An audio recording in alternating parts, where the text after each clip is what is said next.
So good evening, everybody. Welcome to Manhattan Community Board 3 land use meeting for June 2022.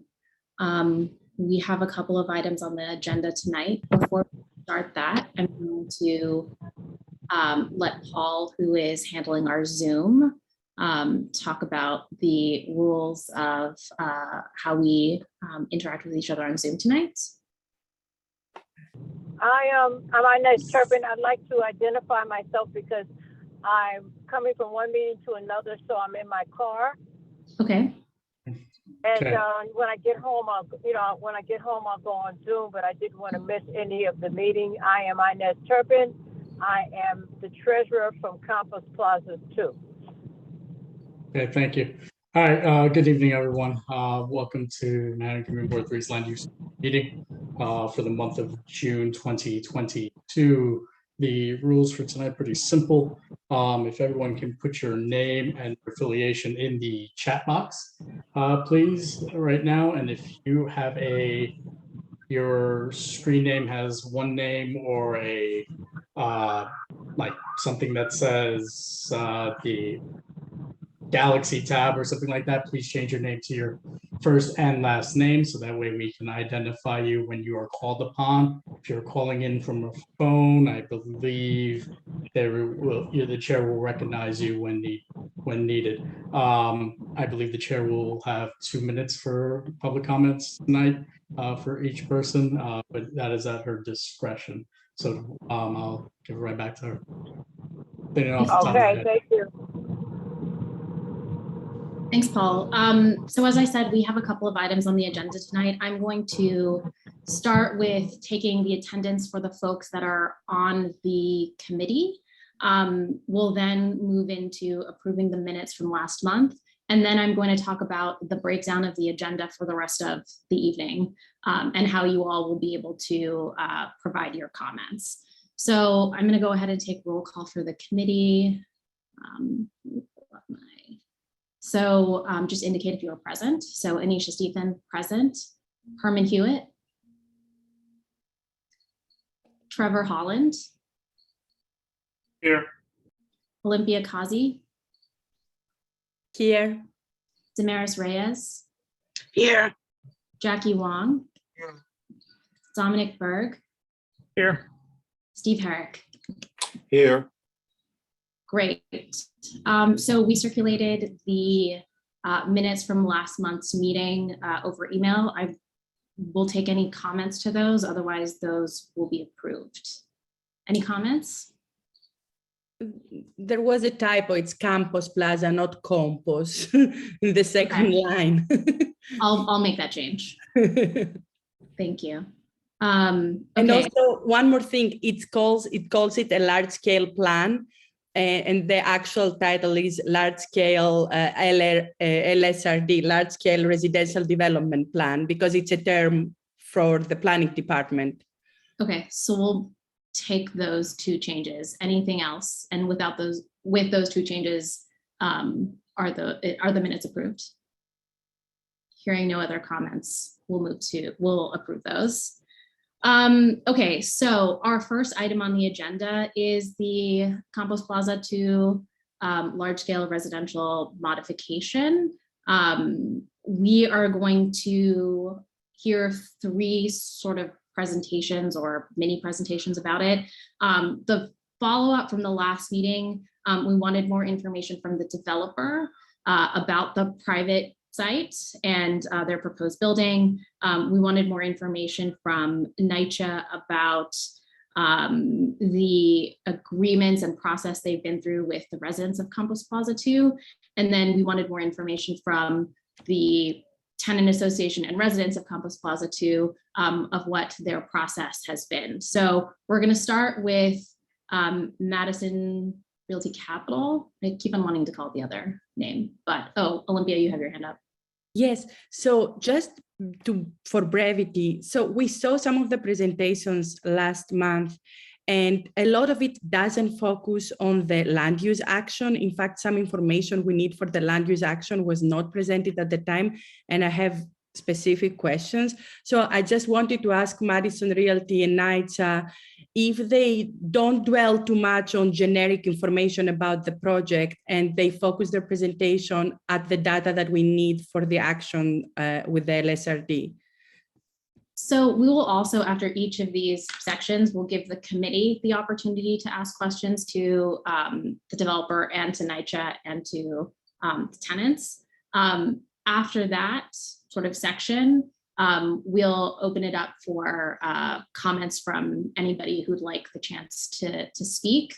We'll give specific instructions at that point as to the 2 minutes and all of those things. Any questions? Otherwise, we'll tee up Madison. Paul, I think you need to make Nora a co-host.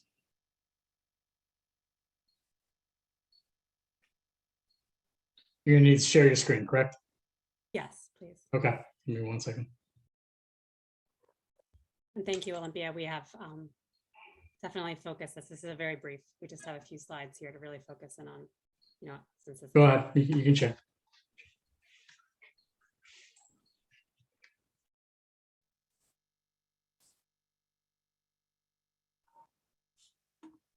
Can everyone see? Okay, great. So good evening, everyone. Nora Martins from Ackerman LLP, representing the proposed owner and proposed developer of 644 East 14th Street. As you know, we presented at your May 17th meeting. We're happy to be back tonight to address some of the comments and feedback we received at that meeting. Just before I jump into this, since that meeting, we did submit the Green Building and Sustainability Questionnaire to the committee. Happy to answer any questions about that. And we've also had a meeting with the 14 BC Co-op Board on June 7th to hear their concerns and questions, particularly with regard to shadows. So just a couple updates there before I jump into the presentation.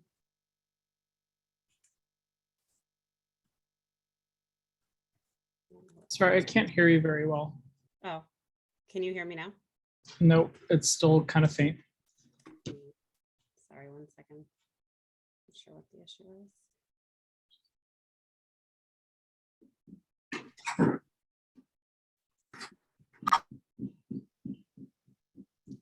Can you hear me now? If you could just try to Sorry, project a little bit more. It seems like your microphone settings may be off. Yeah, I'm trying to fix it without while presenting. Hold on 1 second. Let me just see.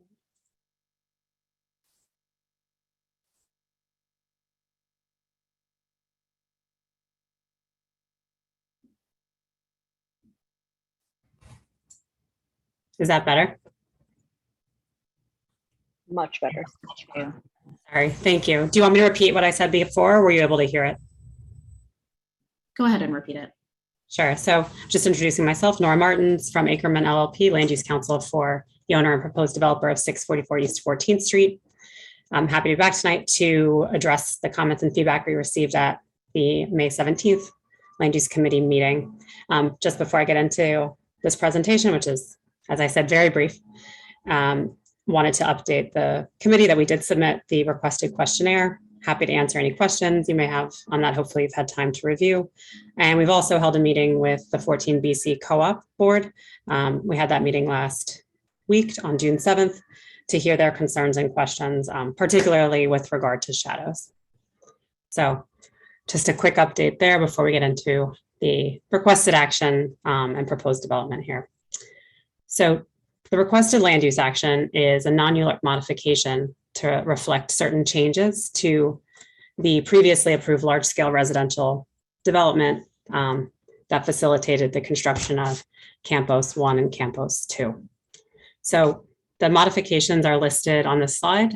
They're first to exclude a very tiny sliver of land on the northwestern boundary of the large-scale residential development to the adjacent private owner.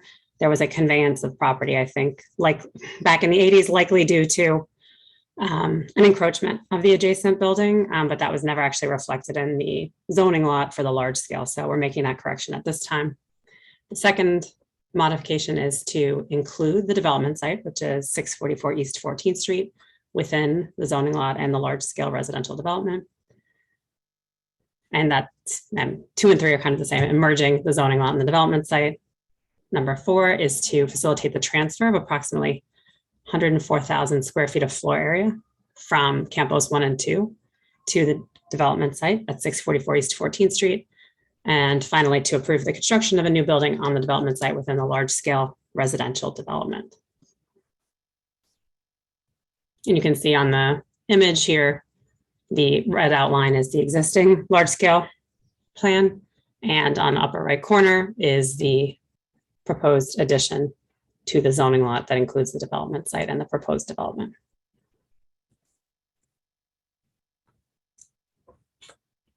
Sorry. So can I already ask a clarification about this? I'm looking at the tax map and I'm a little bit confused because I read the DCP presentation of the project.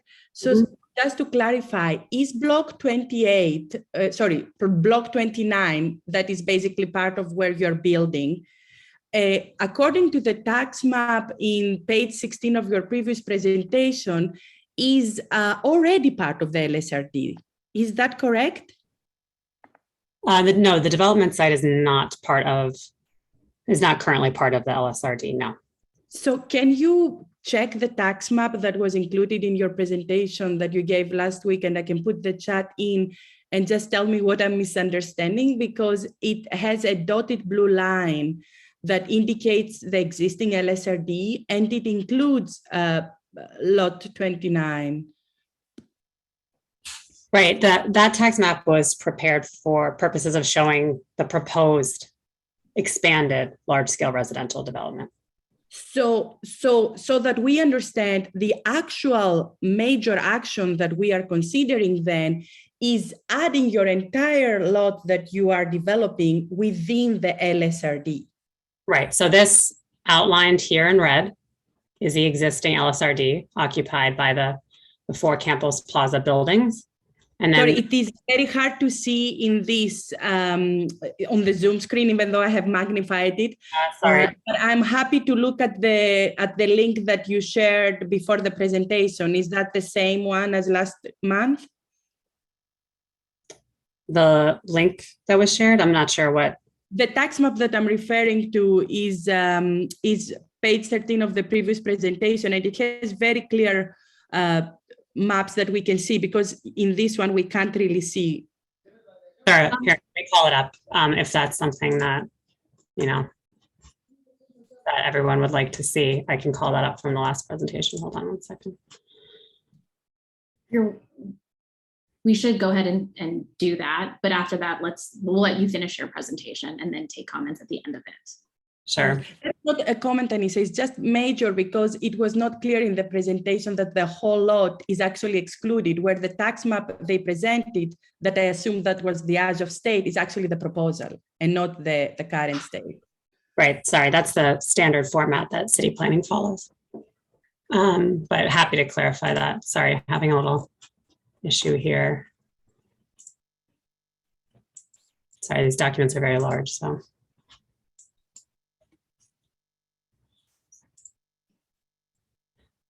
Is that something?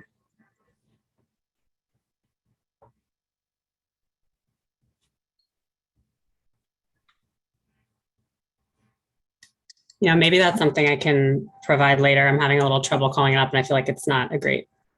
Nora, why don't you finish this presentation, and then Matthew from DCP is also on, Olympia. So let's have him answer that as well. Yeah, I mean, I can answer the question. So basically everything you see on this plan, which again, I know is hard to see, is part of the existing large scale residential development. The Campos, I mean, you're probably mostly familiar with Campos 1 and 2. All of those buildings are part of the existing large scale, and we're looking to add our 1 tax lot, this on the corner of East 14th Street and Avenue C, to the large scale, to the zoning, to expand the zoning lot and to include it within the large scale. No, sorry. Now I've got the presentations mixed up.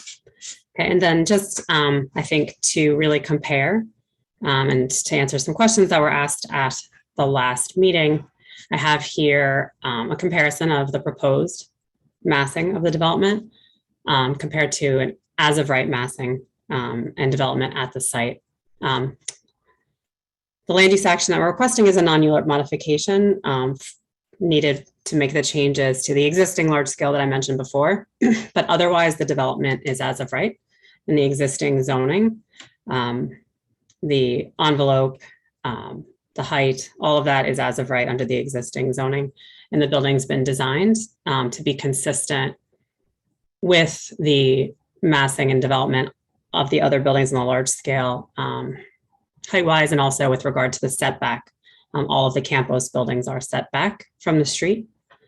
So this building has been designed to be consistent and contribute to the site plan, the overall site plan that's part of the large scale residential development approval.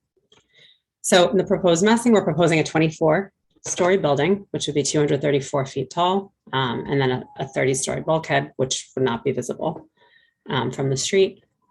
Be approximately 146,000 square foot mixed-use building with 1,200 square feet of retail uses on the ground floor, another 2,258 square feet of community facility uses, which we're working, we'll hear more from NYCHA about some of the commitments we've made, but we'll be working closely with NYCHA and the tenants to identify uses for that space. And then 143,353 square feet of residential, which would be approximately 166 units, 50 of which would be affordable based on the 30% requirement under option B of 421A. For comparison, the as of right massing shows a 17-story building, but the same height, 234 feet plus a bulkhead. The lower number of stories, but the same height is the result of higher floor to ceiling heights for non-residential floors at the base of the building. It would be about a 75,000 square foot mixed use building, obviously significantly less square footage because it does not incorporate the development rights that we are acquiring from NYCHA. Would be about 5,000 square feet of ground floor retail, 30,000 square feet of community facility, and then 39,641 square feet of residential uses, which would be about 35 units, of which only 11 would be affordable, assuming the same 421A option with 30% of the units. So I think just want to emphasize that the height here was considered in the context of surrounding development and also in consultation with the tenants. The height was reduced, which actually resulted in a slightly lower, reduced proceeds to NYCHA, but that was a compromise that was important. And obviously the proposed massing results in significant proceeds to Campos too, and of course additional affordable units in the development. So just to refresh the committee's memory, I have some renderings of the proposed development. You have an aerial rendering here.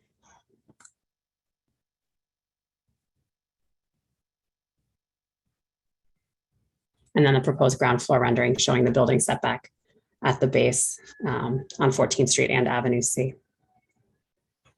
So happy to answer questions before I turn it over to Jim Shelton from NYCHA for the next portion of the presentation. So we'll take questions from committee members on this particular presentation. And Matthew, I'm not sure if you would like to clarify anything about the specific action, and Matthew's available for the board members also to ask questions too. Yeah, I think let's let Jim give his spiel first and then I can clarify. Okay, are there any questions now for the presentation that just happened? Yeah, I'd like to ask a question. Sure. Go ahead, Steve. Yeah, in terms of when you looked at, you showed the as of right massing and then the massing with the additional air rights.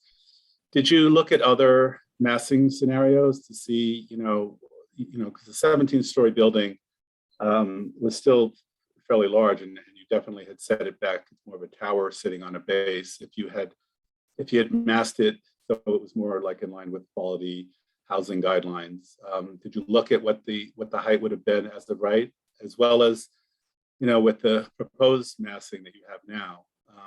I think without the 10-foot setback, it looks like you could probably do a 20-story building instead of 24 stories. Right. I mean, yeah, we did review various iterations of massings for, both as of right and proposed. For the proposed, I mean, the setback was done for a number of reasons. It allowed us to, well, first, it was consistent with the design of the existing buildings at NYCHA, maintaining that setback especially along Avenue C.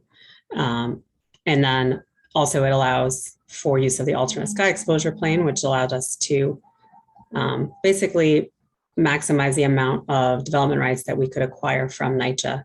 Obviously, we could actually acquire more within an as of right. We could go higher, but we limited the building height. I think it was we took off 2 or 3 stories after discussing with the tenants and wanting to bring the height closer to existing development in the neighborhood. So there are many options. This was the one that we felt was consistent with the existing large scale and met the findings for the non-ULURP modification, and also maximize proceeds to NYCHA. Yeah, I'm just asking because given one of the concerns of nearby residents is the height of the building and the buildings and the building and the shadows. So I'm just wondering, about that decision to go higher. Are there any other questions? Otherwise, we'll move on to the NYCHA presentation. Olympia, your hand is up. Yes, so I mean, are the questions only about what she presented or also about the answers that they gave to the housing checklist and the green checklist now, or are we doing those questions after all the presentations?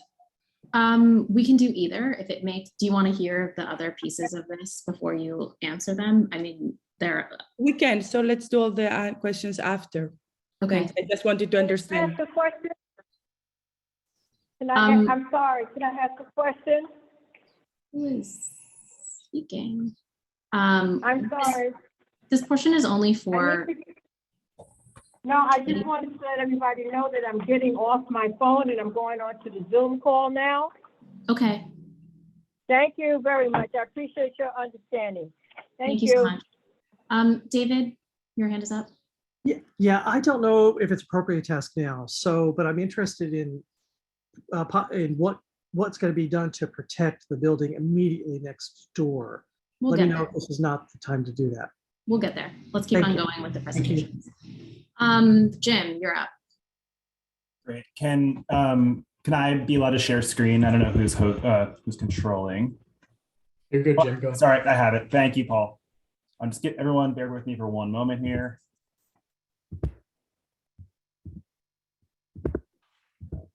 Almost there.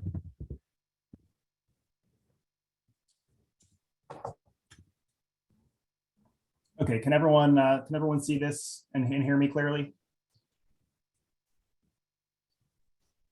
Yes. Okay, great. So my name is Jim Shelton. I'm a community planner at NYCHA. I've been working with the NYCHA residents and MRC and the various elected officials on this project for many months now. And I appreciate the committee reviewing this proposal and allowing us to come back and follow up on a number of items that were outstanding from last month. We're going to be a little more brief this month and just try to focus in on a few pieces and a few questions that I think maybe weren't as clear on last time around. I also, I think what we're trying to share here is really why NYCHA thinks there is a really significant need to be addressed here at Campos Plaza 2, and we think this is a unique opportunity to address those needs. But I do also want to acknowledge the really important role that tenant leaders from Campos Plaza 2 and Campos Plaza 1 played in this process, some of whom are here tonight and some of whom were with us the last time we met. They dedicated a really tremendous amount of time and energy to this process, and it was difficult and lengthy at times. So we're hopeful, that the outcome you're going to see here is reflective and respecting their work and contribution here. And I did just want to thank them for all the time put into this, including these last 2 meetings before jumping in. So with that, I thought it would be useful, because we didn't show this last time, to really set up what the capital repair needs and backlog are at Campos Plaza 2. So NYCHA does what's called a physical needs assessment every 5 years, where we we go and look at all of our and inspect all of our buildings and common spaces and building systems all across our portfolio. And we have to evaluate and put a dollar amount on what would it take to modernize all these spaces and buildings and systems and bring them to a state of good repair. And a dollar amount gets attached to that. So the last time we did that was in 2017. It will be updated again because we're at 5 years. That process will start soon. But at that time, we estimated that there was north of $32 million of capital repair needs necessary at Campos Plaza just to bring it up to a state of good repair. So that's no bells and whistles. That's just, everything is functioning effectively and safely and properly for the residents. And it's broken down, this assessment, in these different buckets. So you can see broken out here, there's $12+ million of needs inside apartments, 7.5 inside buildings, which are more like common spaces, windows, roofs, like system-wide issues. Behind the walls things gets covered in the systems bucket. So that's like elevators, electrical, plumbing. So you see kind of the breakdown here of the needs. We didn't really put a number to this so clearly last time, and I wanted to make sure this was clear. We do know this number is definitely higher now because of rising construction costs, because of inflation, and honestly, just because of deferred maintenance. A leak in 2017 that was in one apartment is now a leak down an entire line, right? That is the product of the really significant issues we are dealing with lack of federal funding. We're not making the repairs we need to make. We're deferring that maintenance, and this cost is just growing. So when we talk about the $19.5 million that this transaction would create, I want to be clear that it does go a really, really long way in addressing these needs at Campos Plaza too. And the situation we find ourselves in really is one where our tools are limited. Without this funding from the federal government that we ask for year after year. Transfer of development rights is really one of the limited tools we actually have to address this capital repair backlog. And in particular, I would say the thing about this particular transfer of development rights situation is it's even more unique, because if we don't go forward with this transaction, and if the development site here goes forward to build without our air rights, we can't go out and then sell those air rights somewhere else. This is really the only viable as of right receiving partner for these rights. So we would simply lose the opportunity to get these proceeds to fund repairs and make investments at Campos Plaza 2 if we don't take advantage of the transaction that's on the table now. So that's just a little context I wanted to provide. And then one thing I was asked to follow up on, which I want to be crystal clear on before we leave tonight, is what the commitments and what the discussions with residents and with MRC and NYCHA and elected officials ultimately produce. So when we as NYCHA were approached by MRC about this transaction, we brought in the resident leaders from Campos Plaza 2 and Campos Plaza 1 into the negotiations and discussions and meetings we were having. They brought on legal counsel for representation. Elected officials were in the room with us for these meetings, and we were all sitting at the table trying to hash out how we can make this deal work. We had a number of meetings on this topic over the course of many months, and ended up kind of settling on a set of project commitments that, things could change, minor changes to language.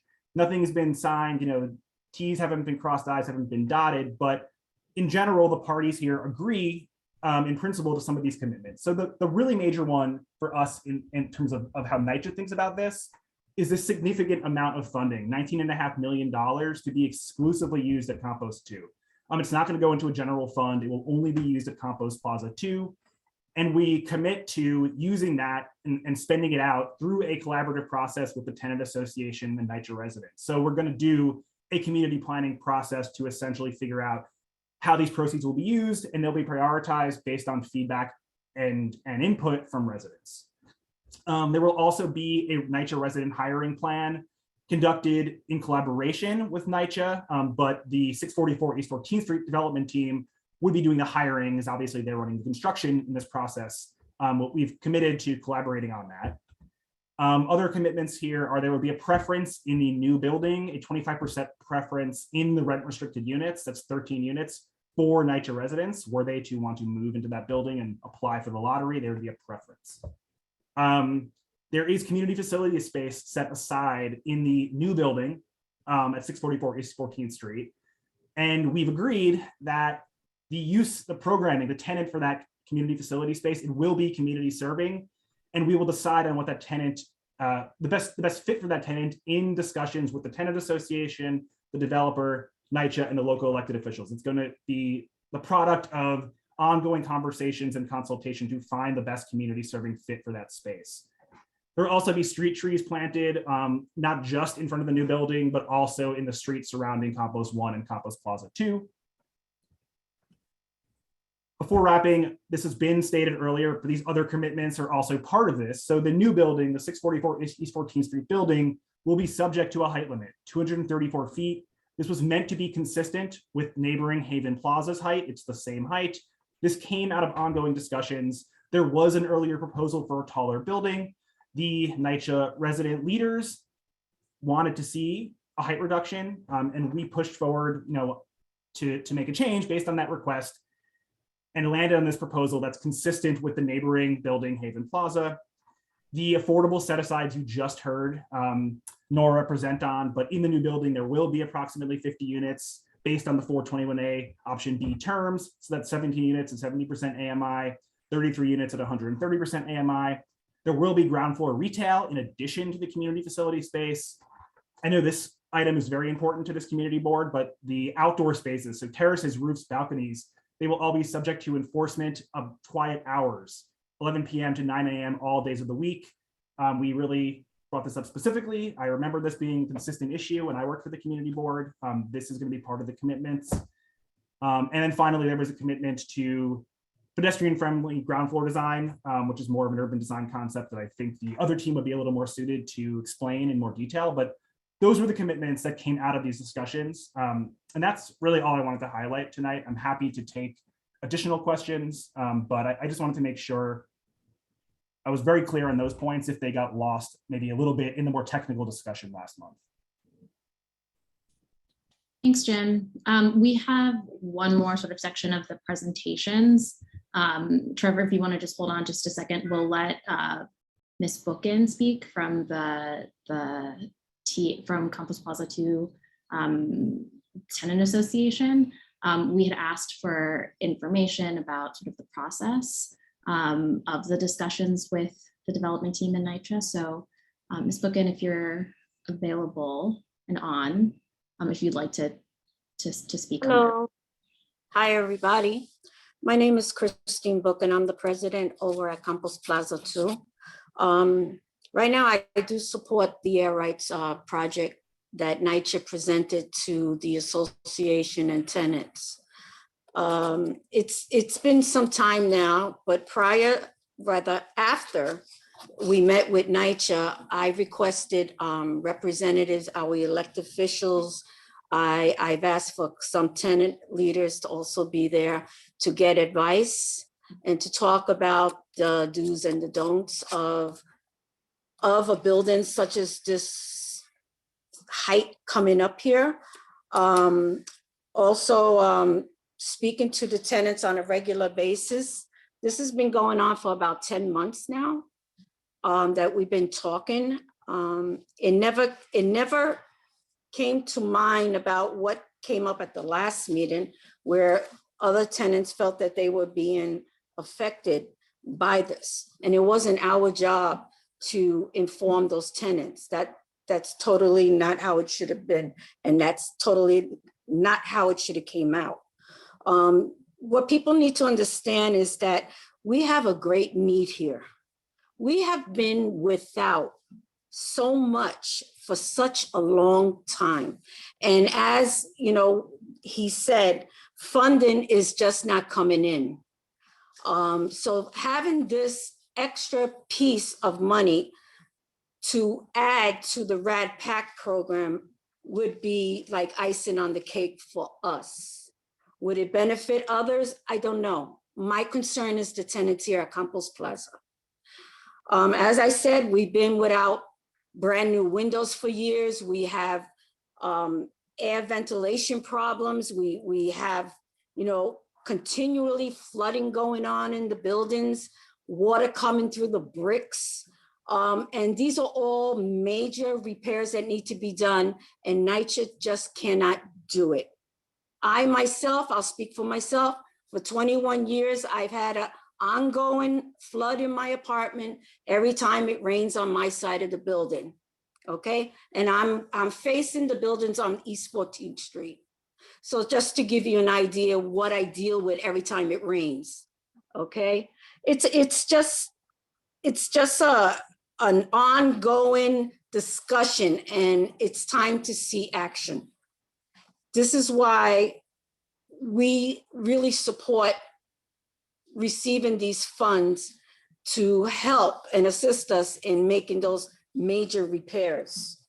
And we can't continue keep turning our heads and hoping and praying for a miracle that this magic funding is going to show up for us. Okay, I'm 65 years old. I have been marching in protests and so on, and nothing has come true. Okay, we need money and we need it now. Okay, and if anybody would like to ask any questions to me personally, I'd be glad to answer it.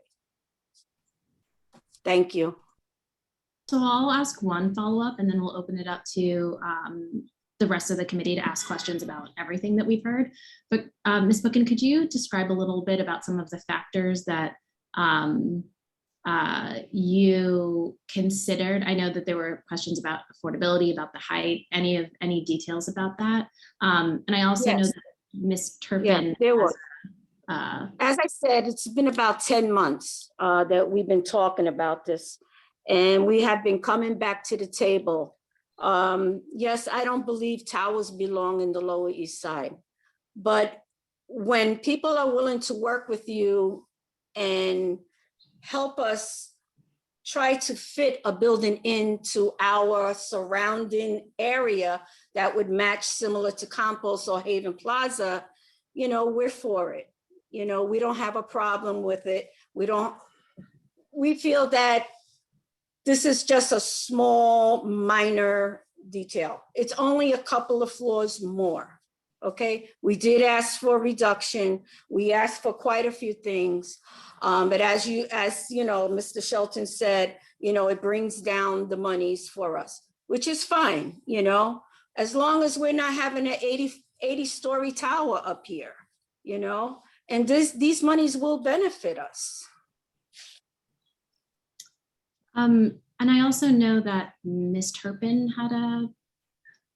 had something that she wanted to share as well. Is Inez on? If not, we can come back. Trevor, you have your hand up.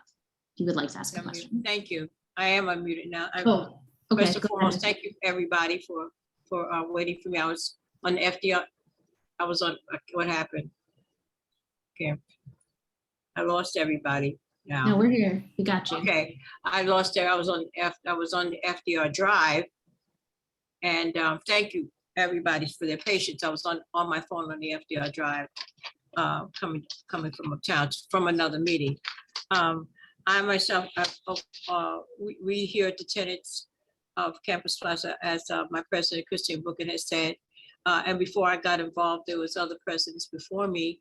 We have been fighting, we've been on the battlefield with these developers and other developers in this area for a very long time. As you know, we're divided here. I received a letter from Jim Shelton that I was asked to read today on the behalf of Doris Huff, who is president of the Campus Plaza 1 TA, because she had her meeting today with her officers, and the statement is from her that says, "My name is Doris Huff. I'm the president of Campus Plaza 1 TA Association. I've been involved in this process for many months as a participant in the meetings with our neighbors, the Tenants Association of Campus Plaza 2, MRC, NYCHA, and local elected officials. I have seen the active role that resident leaders have played in shaping this outcome. I support this project because I could see firsthand that at Campus Plaza 2, the residents continue to suffer through problems with elevators, lack of hot water, water leaking inside apartments, and security concerns. This project would finally provide NYCHA with the funding needed to address these dangerous and urgent conditions. and give Campos Plaza 2, which is our development, residents the quality of life and the safe and secure homes that they deserve. I think all we're asking right now, as anybody else in New York City, is just a decent place to stay, a safe place to stay, a safe place for our children, and a safe place for us to live out our waning years. Christine says she's 65. I am 72. I am not looking to be here for the next 30 or 99 years or whatever the lease may be. But as God spares life, and as long as I have to be here, I would love to be here as comfortable as possible. Thank you. Thank you, Ms. Turpin. So I will open it up to the committee members for questions now. Trevor, you have your hand up. This is more for clarification for Jim at NYCHA. And I've seen a lot of things change from these types of proposals. And I'm going to assume that you have strong legal standing for that 25% for NYCHA residents to go into that building. Because I know when this was discussed before, they said that, NYCHA had indicated that they could not do it, any number. And now it seems that you can go to 25. So I just want clarification on that number and whether it can go higher, or is that just a number that NYCHA sets?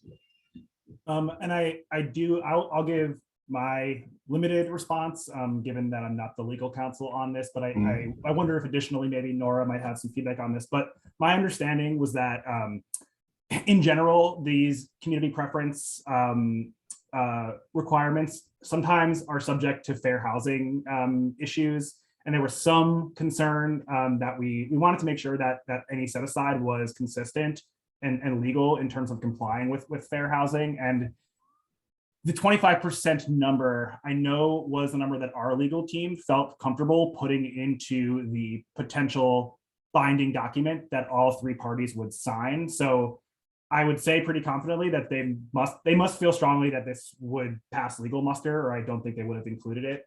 But I don't exactly know the legal underpinnings of how it got there. Okay, thank you.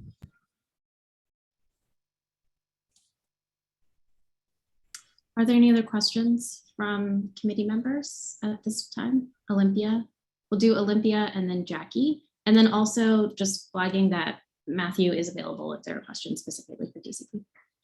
Yes, so I wanted first to clarify my question with Matthew. And, I want to say in response to the presentations that we had, especially from the NYCHA residents, that, we heard you last month, we hear you again.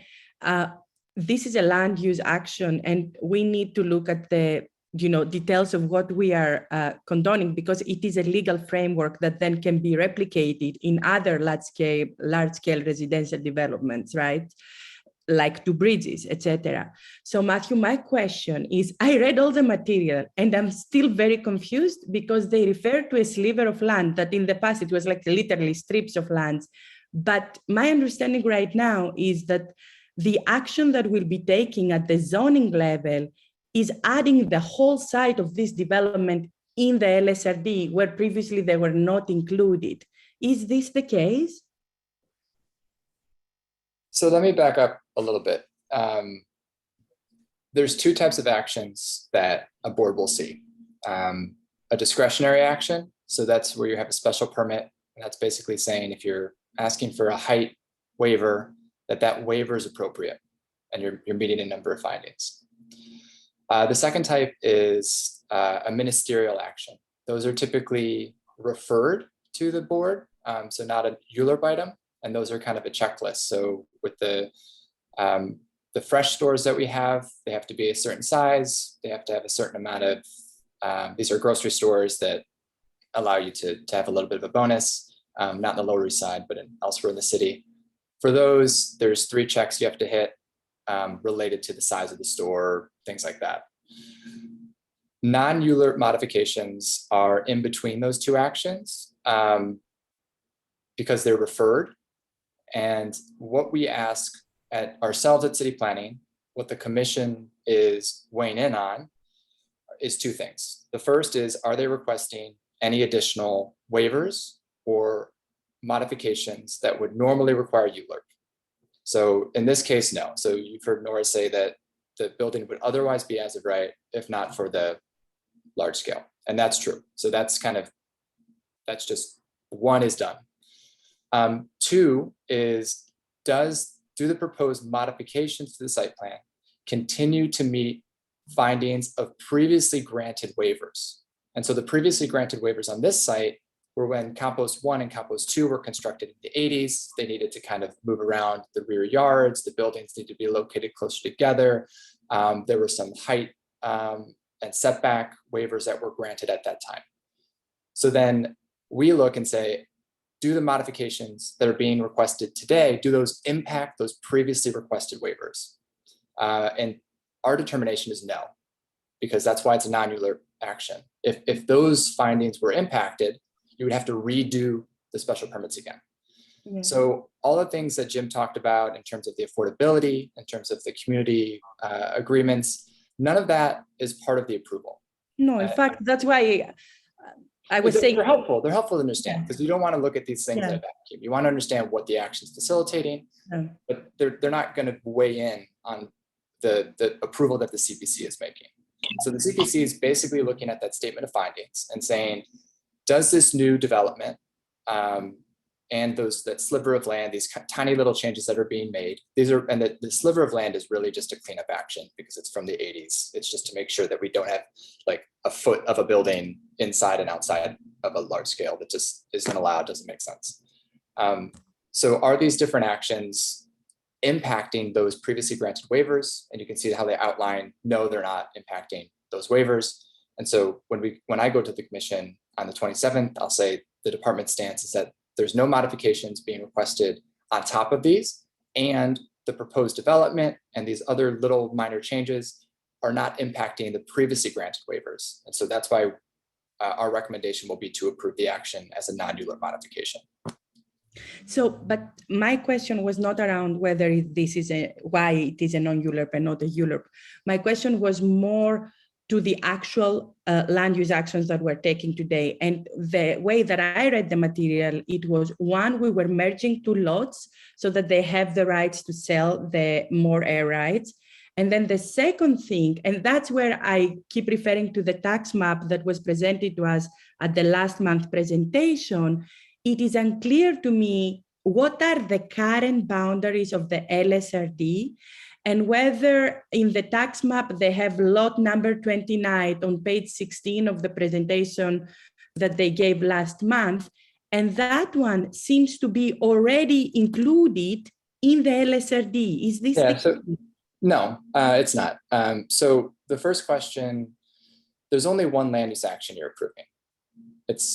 Or really that's being referred to you. You didn't get the same recommendation form that you would get for ULURP action. That doesn't mean I'm not going to send what you write to the commission, but just so you're aware. So there's only one action that's being approved, and that's the modifications. And do those modifications continue to meet the findings of the previously granted special permits? And all of those things that you mentioned are the modifications. The second question related to the development site is not within the large scale currently. And they did comply with like our just direction on how to write these tax maps. They can be a little bit confusing because the project area is all of what's being proposed. The current site is a little bit different, and then the development site's outside of that. But just to be 100% clear, the development site today is not within the large scale. And after this action that you will be presenting at the Planning Commission, will they then be included in LSRD? Yes. Okay, so this is major. This is major. Can I ask, so is there an expiration date, or will this be in perpetuity? Well, I would first say you can include other sites that don't have buildings on them in large scales. That happens with somewhat regularity in the city. So I don't know that I would necessarily call that major. But of course, opinions. And so sorry, what was your second question or your question? So basically, I'm trying to understand, and correct me if I'm wrong, because I had studied this for two bridges. So the urban renewal Oh, Start- expiration. So there's no expiration. Urban renewal areas are different than large scales. Large scales are these ones, these older ones that are mapped everywhere, are a result of urban renewal. They facilitated those plans in the 60s, 70s, and 80s. This urban renewal area expired, but the large scale is a zoning approval that's on the land. The only way you can get rid of a large scale is to relinquish all of those special permits that you previously had, which would have to go through a ULURP action. So since there is no expiration, I want to explain to everybody in the meeting, both the NYCHA and other people, what it is that is implicated here. And you, Matthew, correct me if I'm wrong. When you are in the large scale residential development, you have waivers because during urban renewal, we said, even though normally we protect light and air and shadows and how much density of population should be in a lot, because this is going to be affordable housing, we want you to go as high as you want. We take away restrictions, etc. Now, when urban renewal expired, the waiver stayed. But the spirit of the law was this is for 100% affordable housing. That's why it has the waivers. So by allowing now this private development to be included in the LSRD, even though now we got, let's say, great deals with negotiations with NYCHA, once this private lot is included in LSRD in 10 years, 5 years, 20 years, if Madison Realty sells it to someone else, they decide to demolish and build something new, they have, from the zoning perspective, because they are included in the LSRD, in perpetuity, they have all the waivers. So they can go as high and as dense. No, that's not right. That's not That's true. not correct. So please So explain there's two things. First,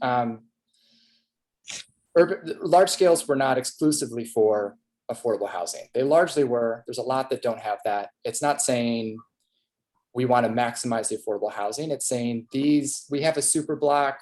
We want to kind of move around floor area. We want to plan this whole thing as a unit. And so to do that, we want to have a better site plan because we have control of this whole block. And instead of complying with zoning explicitly, we want to be able to move things around so that it works as a campus. That's why they were created. The second thing is, a large scale, it doesn't just come with unlimited waivers. You have to request waivers. Any type of waiver that's being requested, height and setback, rear yard, if you're asking for a special permit, it's required to go through ULURP. If for some reason in the future, this site is sold and the new ownership wants to build something new, they're gonna have to modify the site plan. If they modify it and it doesn't request any waivers, that's the first question, and it doesn't modify the existing waivers, it's going to come back the exact same process as today. If they want to modify their height and setback, it's going to go through a full ULURP. So what is being shown on the site plan today, what was being presented, is the only thing that can be built if this is approved. But if the agreement with NYCHA is stipulated and we give them the LSRD, all the agreements that NYCHA is doing for these other issues that Jim Shelton presented today, if they sell, demolish, etc., those, because now their right sale has occurred and it's in the past, they're not binding for the new owner of the new tower.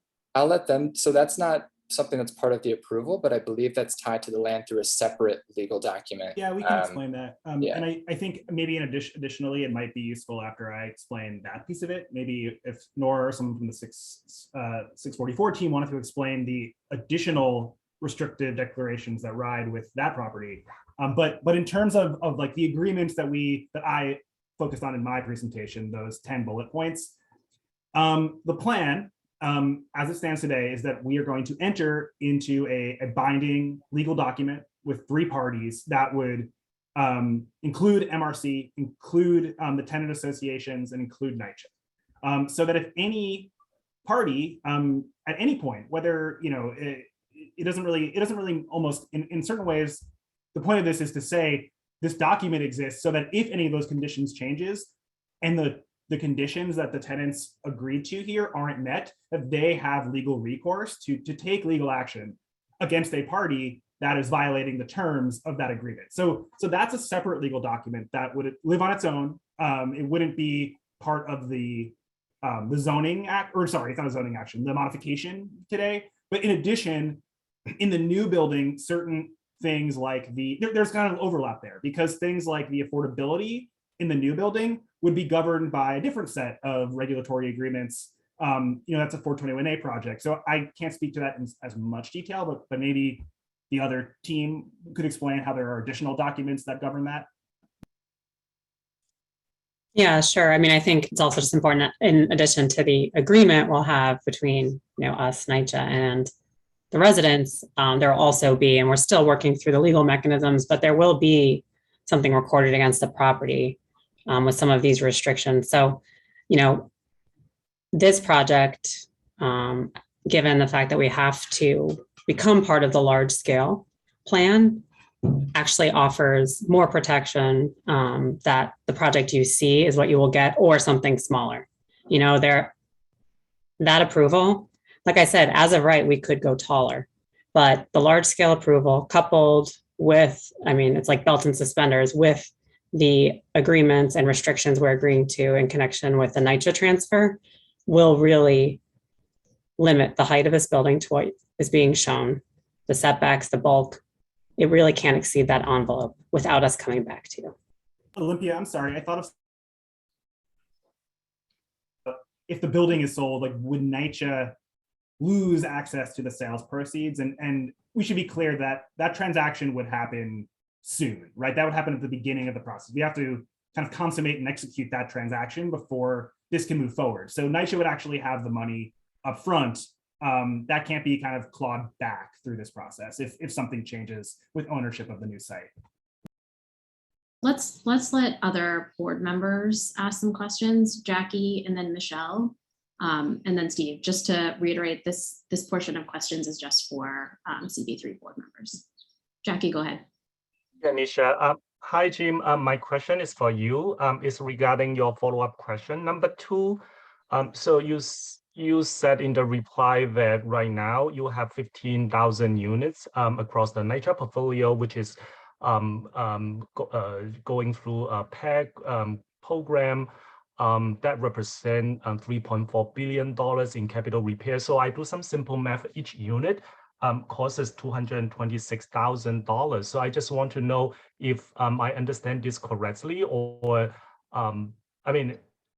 because you also in the language it also says that there's a construction and also there's repair. So I don't know if I understand the number correctly. Can I do the simple math to understand how much money each unit can get from PET conversion? Yeah. So keep in mind, just before I'll give a brief answer, but keep in mind that this action is technically separate from PACT and is kind of being reviewed in a vacuum, even though the residents here are considering a PACT project. And I should clarify very clearly that this money would be in addition to the money received through the PACT project, not at the expense of that. It would be additional money. But actually your question kind of points to why do we need additional proceeds, or why do we seek additional proceeds when a PACT project is on the table? So that number you saw, that's the average across the entire portfolio, about $220,000 per unit coming in through PACT. And you probably noticed that's significantly higher than the slide I shared earlier about the average just capital repair backlog to bring the buildings up to a good state of repair. That's because through PACT, there's a baseline of repairs that have to happen to meet HUD requirements, and that's just the state of good repair.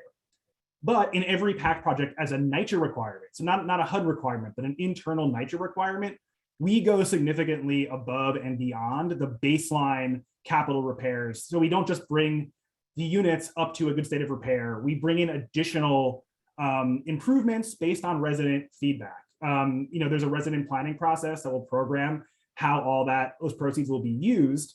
But it's things like, if there's additional money on the table, and the reason the number is higher than the basic repair number is that gives us flexibility in terms of what kind of cabinet finishes the residents want to see, what types of additional amenities or landscaping outside of the development they want to see that might not be, or another example is like sustainability measures, solar panels, like things that might not be part of the baseline of PACT repairs to bring a building up to good repair. We try to achieve in the scope of a PACT project, but we often need more money to go above and beyond. And that's why the proceeds from a project like this are really important to us, because it means we can bring a higher quality product to the residents here, and we can really go above and beyond just the baseline repairs.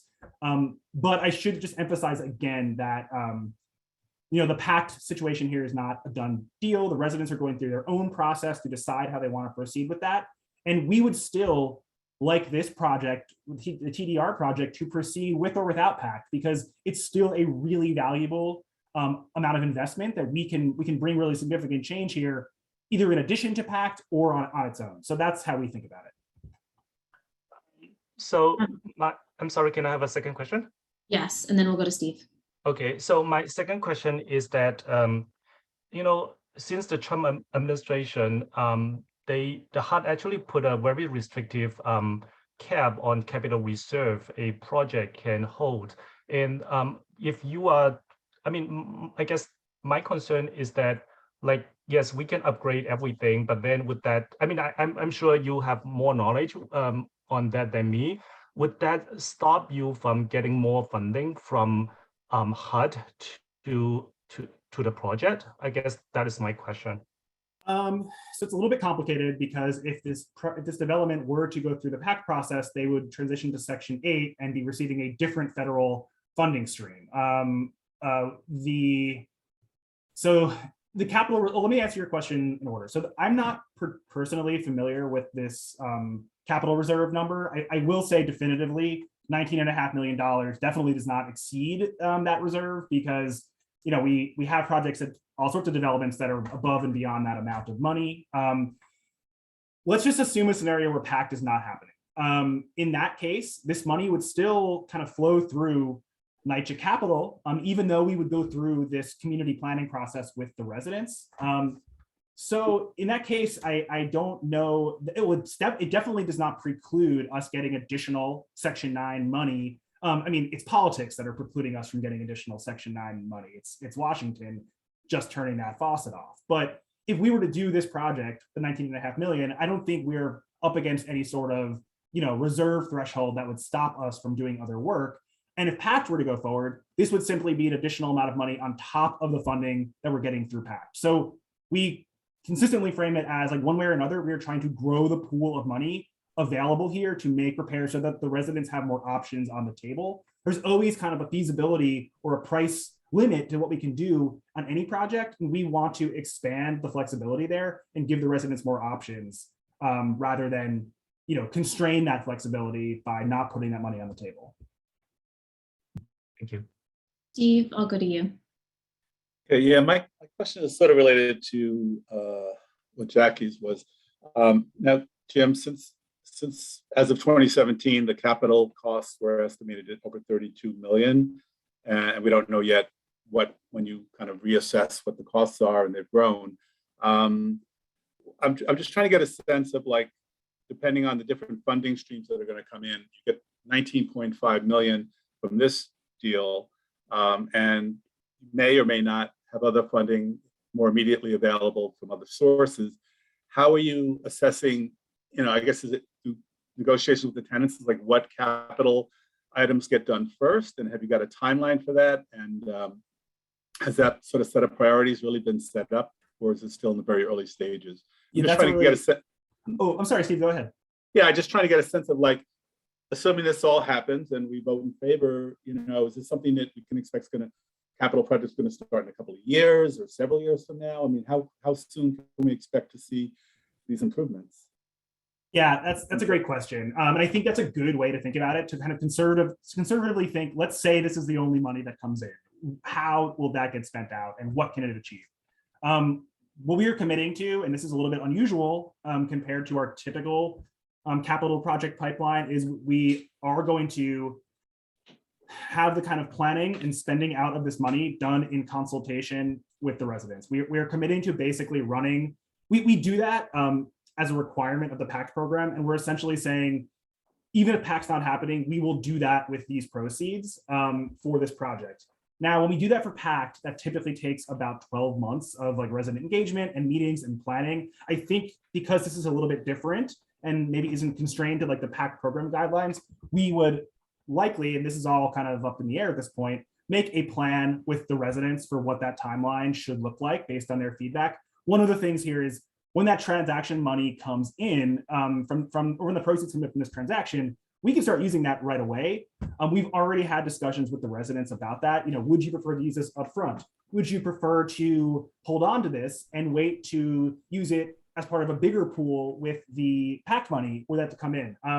We are absolutely committed to deferring to the residents' guidance on this. We definitely have like a pipeline or at least an internal sense of like what priorities are, and we would share that with residents in our conversations. I don't think the way this would work would be that either NYCHA or the residents sort of have like exclusive veto of how exactly that gets spent down, but we would want to have constructive, a partnership conversation where we're saying, these are the priorities as we see them. What are the priorities as you see them? Like, how can we spend down this money in a way that if we can't address everything, like what can we do to use this efficiently and effectively? It's really not what we typically do for our capital projects. Otherwise, I'll be honest, but we've said and put in writing that we'll do that here. Damaris. Some of my questions have been answered, but I have, and I don't know when the right time is, but I have also some questions about the actual structure that's going to be built and some of the terms that are being outlined for that. But before we get to that, Jim, you mentioned just now that there will, a lot of the discussions that will be happening with the residents in terms of making decisions, that NYCHA is prepared to put that in writing.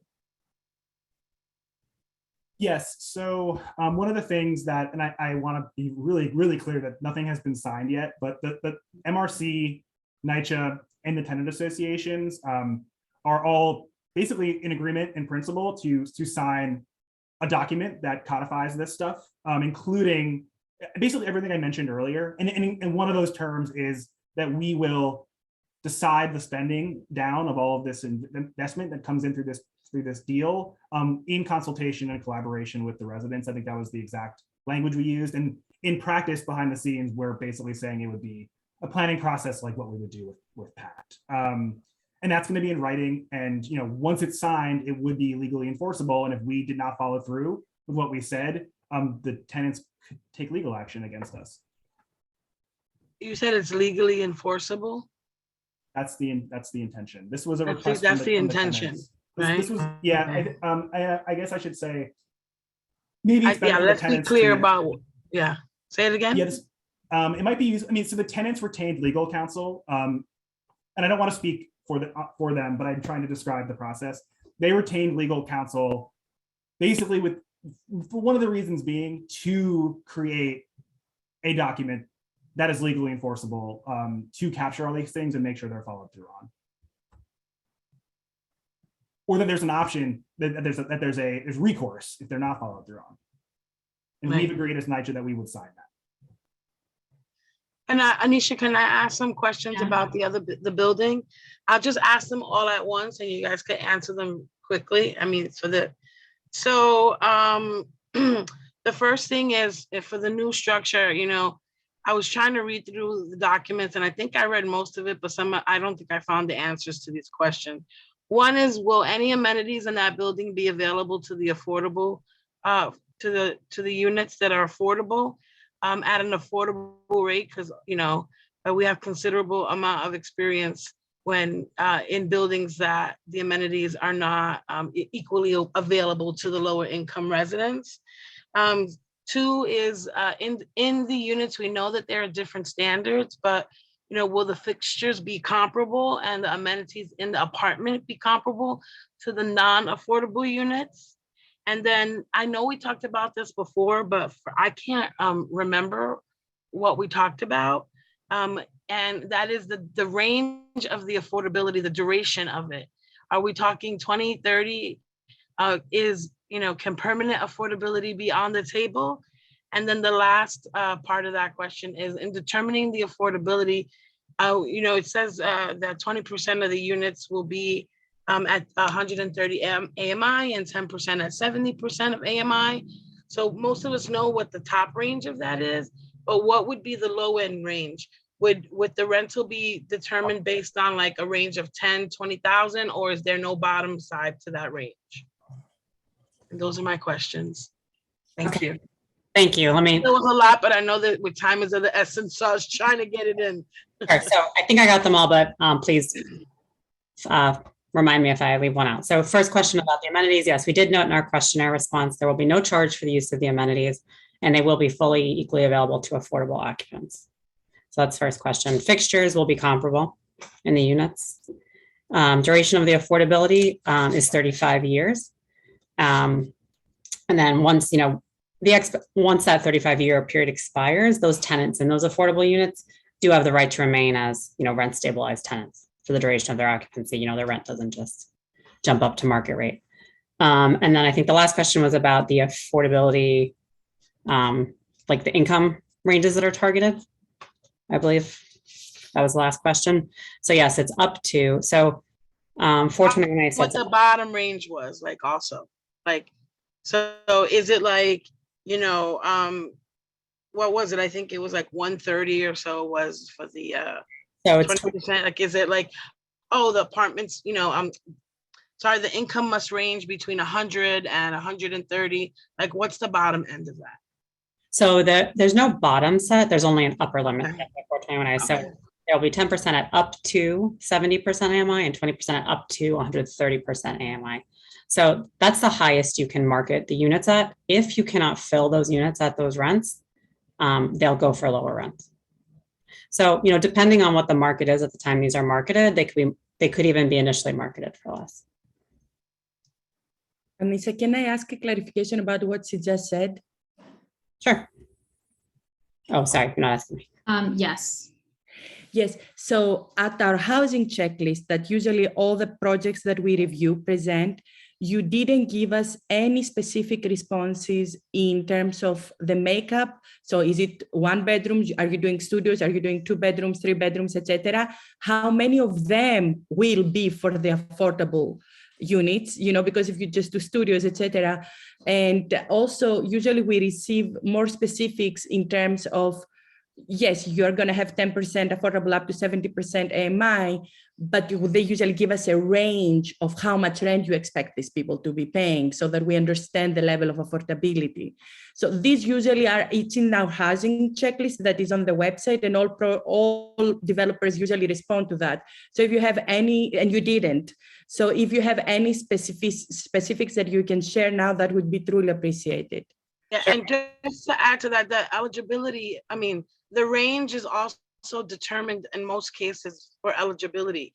So that it may be new that there's no bottom range, but most of the time there is an income range that you must fall within to be eligible for those apartments. And that's why I'm asking what the base. Right. Yeah. And depending on how they're initially marketed, that is.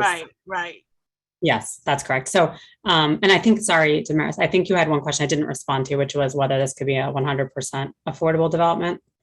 Obviously that's always a possibility for a project. Unfortunately, HPD's pipeline is extremely backlogged. I represent a lot of affordable housing developers that have been waiting.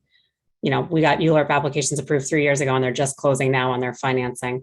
So this is an opportunity to get affordable housing without any public financing. And so that's what we're planning to pursue here, rather than waiting, who knows how long to get public financing for this project.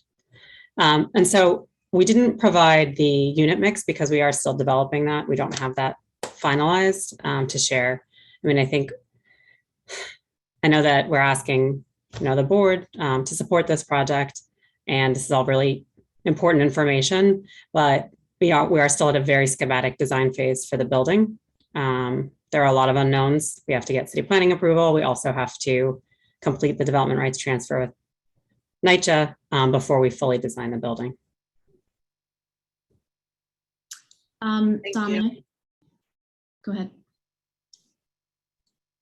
All right, thanks. So I have a few questions related to the green questionnaire.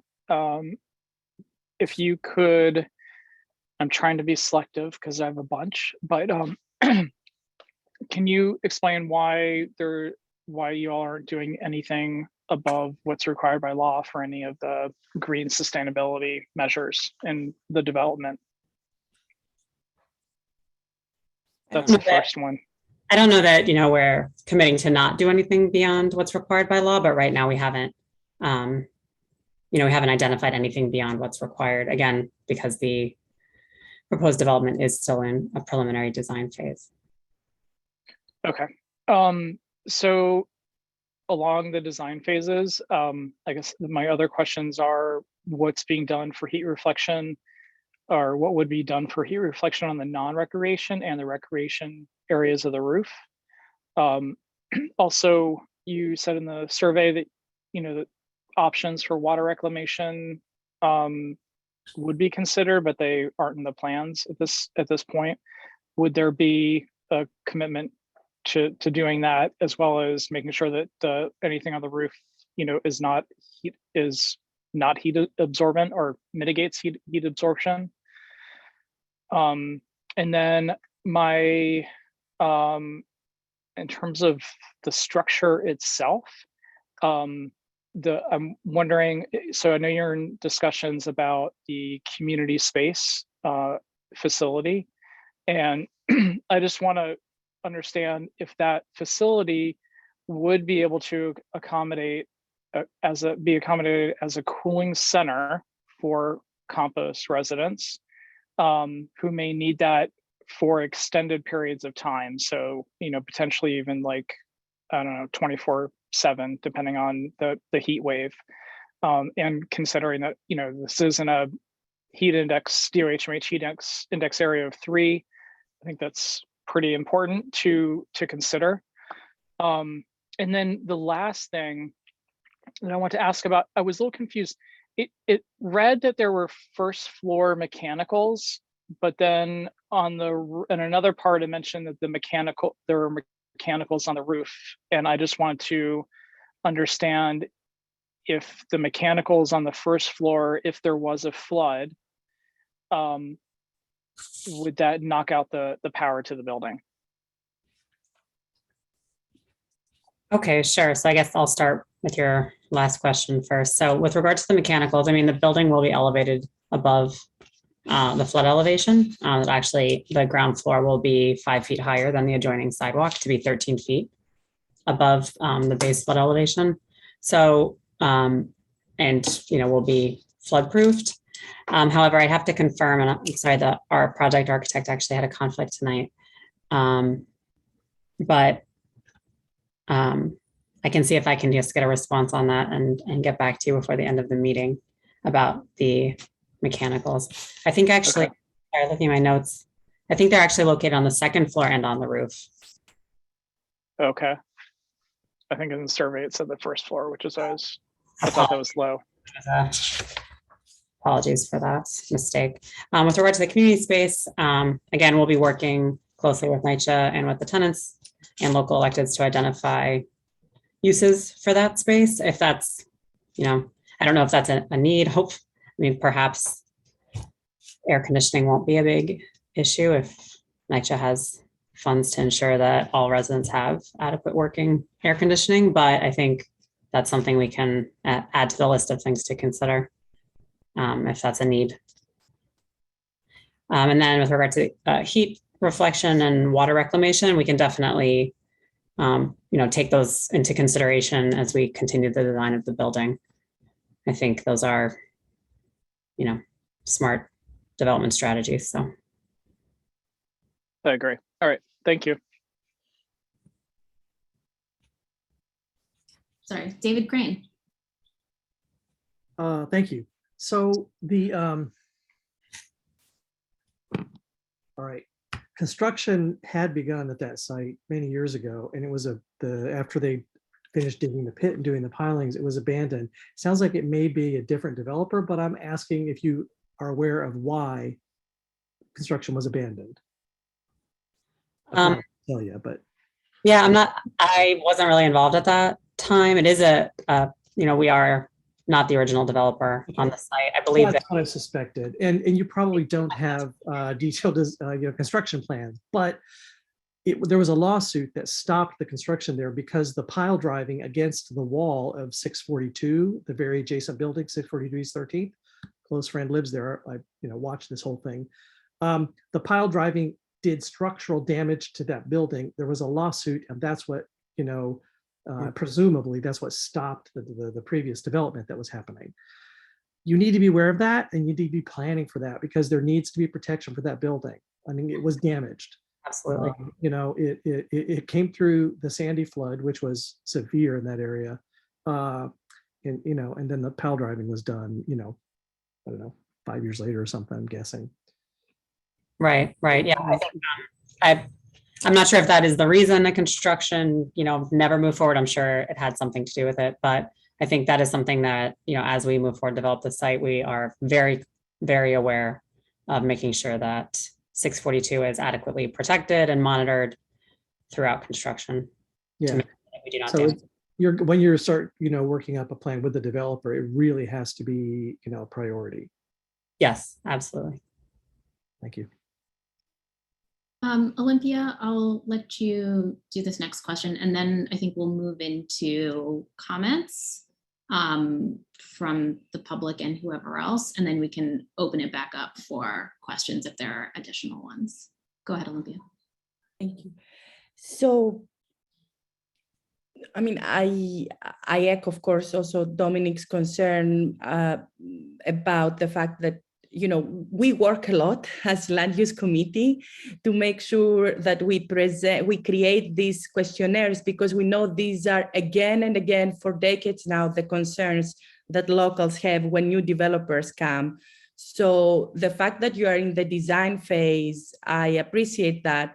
However, the makeup of the apartments, the range of the rents, these are things that are standard for people presenting at CB3 to give us a sense. And also because we are sadly, a flood zone, for us, resiliency and sustainability is not a luxury, it's a matter of life and death. So we really encourage new developments in the area to be not just at the lower level of what the building code requires, but to make an effort to make sure, that they contribute to the overall resiliency and sustainability of the new tenants that will be there and the greater community.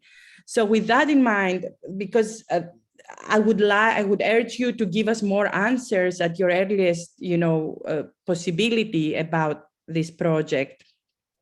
And I had two additional questions, because even though from the land use perspective, we're considering only the action that Matthew was explaining earlier. However, in the presentations that NYCHA and you gave today, you keep referring to two other bargaining chips, let's say, that I want to clarify. So one is you guys are going for a 421A, you are a grandfather to that.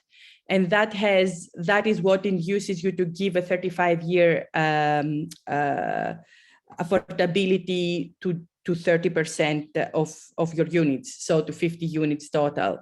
And that is what gives you also the range that only 10% can be up to 70 and 20% can be up to 120% AMI. Now, in light of the conversation that we had around the land use action that will allow MRC to be part of a prior urban renewal site that has, the mission of affordability, are you ready to commit to a higher affordability than what is the 421A requirements for which you're going to get tax credit? So that one you're paid for. But in terms of the fact that you're going to get the benefit of being back of an LSRD that is supposed to be 100% affordable historically, right? Are you ready to commit to a higher affordability because you're going to be getting this benefit? Well, first off, I think Matthew explained that that's not necessarily true. There's no... No, but in this instance, it is. Yes. This LSRD, yes. To build NYCHA housing, correct. Yes. So let's be accurate, because we're doing a job here. That's not part of city planning's consideration at all in determining whether this modification is appropriate. So I think that's accurate. Yes. No, at this time, we can't commit to any further affordability. Okay, thank you. So this is important to understand for our deliberations later. And the second question is the second bargaining chip and benefit that you have presented and NYCHA presented as well is the community facility. My understanding is you are also getting a huge benefit because by doing a community facility, you're actually getting a bonus and you can go higher. Is that correct? No, that's not correct. So the community facility, by adding a community facility, it doesn't alert at all your as of right FAR? No, the community facility floor area that we're adding is we're acquiring residential floor area from NYCHA. And I think it's really important to note that there is also a very big benefit to NYCHA. We are not getting this development rights for free. We are going through this process. Sorry, just answer the question because I understand the air right conversation, but Matthew, can you answer the question? Because this is very important from a land use action perspective. There's no community facility bonus. That's just the FAR of the zoning district. I just answered that question. Thank you. Thank you. But I just want to understand this. So Matthew, if let's say for some reason they don't do the air rights sale, right? And they go and do their as of right development. I saw in a previous presentation of another LSRD that your as of right, if you add a community facility, changes the FAR you can have. I mean, I actually got a tutoring from the borough president about that. Yeah, Nora answered that question, but I mean, that's kind of our basic zoning. You have FAR for community facility, for commercial and residential and manufacturing where it's mapped. This is just saying that they're complying with all of the underlying zoning regulations. It's not a bonus. You're not getting floor area beyond what's allowed by the district. Yes, but sorry that I need to understand this because it has been a bit confusing to me. When you do a community facility, it's not a bonus extraordinary to them, but in any, as you said, standard zoning is when any developer, when they do a community facility, they get a different FAR as if they were not doing a community facility. Is that correct? It depends on the district, but yeah, there's an FAR that's listed for a community facility. There's a separate one listed for residential, and there's a separate one listed for commercial. Yes, and in this instance applies to if they do a community facility is in all instances. Yes, of zoning, every single one. Perfect. That was exactly what I wanted to understand because in terms of what this deal is saying is, and you're getting a community facility, but this is something that they. That's not okay. In the process. I mean, Nora can answer. That's totally separate. What the community facility is what they're talking about, not whether or not it can be provided. And so you can private developers can put whatever use they want on their site, so long as it complies with zoning. And what that specific program is, they don't have to consult anybody because it's their property. But in this case, they're consulting NYCHA. And I think that's what they're talking about. And so I'm referring to the presentation from NYCHA and Jim Shelton. It had listed, in terms of the deal, it had singled out the community facility. So that's what I was referring to. Right, and that's not codified in zoning. Yeah, what we're doing here is going an extra step, and rather than us just saying we're going to put whatever community facility we want in here, we will commit to working with NYCHA and the tenants because we had very specific conversations. There was initial discussion about a daycare, and then there were some questions about whether that was necessary and whether that was needed here. And we want to make sure that we really have that discussion. It's too early to pick a tenant for this space. So we want to continue to have those conversations and see what the needs are at the time that space is ready to be tenanted. Yeah, that commitment is really about the tenant, not the use, right? The use is community facility, but we're committing to a process to find the appropriate tenant that would be qualified under the banner of community facility uses as zoning describes it. But we would go through a process to find the appropriate tenant and like the service that residents from NYCHA and in discussion with us and elected officials would want to see. That was the commitment that we discussed together over the course of those meetings. Okay, we're gonna move on. Susan, I do see your hand up. I'll let you ask a question. Just one thing. No, that's okay. I'm not going to, I think it's been explained well enough. Thank you. Okay, so we're gonna move into comments. You are all welcome to raise your hand if you would like to speak. As you do provide your comments, you'll be limited to 2 minutes per person. And if you could put your name and affiliation in the chat when you do speak, so we have a record of it. I will call on folks. Paul, if you could set up the timer just so everybody knows if they're staying on track. If you represent a group, if we could try to get a few people speaking and not every single one, but you can definitely mention how many folks from your group are present in the meeting today. So I'll go down the list. So Michelle, if you'd like to go. Thanks, Anisha. Yeah, so I'm a member of CB3, but I'm not a member of this committee.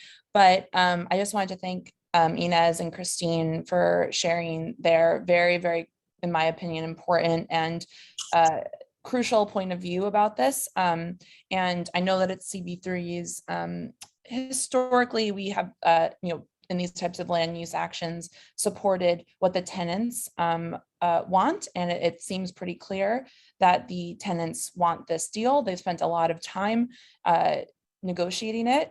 We heard about how they actually asked for less money for fewer floors.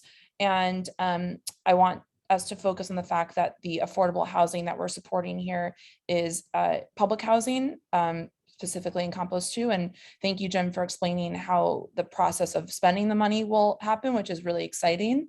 And this money, as we've heard, will support our neighbors and be crucial to them. And as Christine and Nina said, this is really important that they get this money. And I think that that's crucial in this discussion.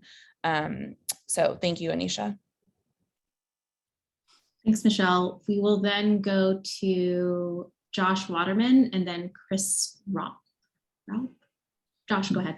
Thank you, Madam Chair. Good evening. In addition to being a member of Community Board 3, I own and live in a co-op on 14th Street between Avenues B and C, 7 lots west of 644.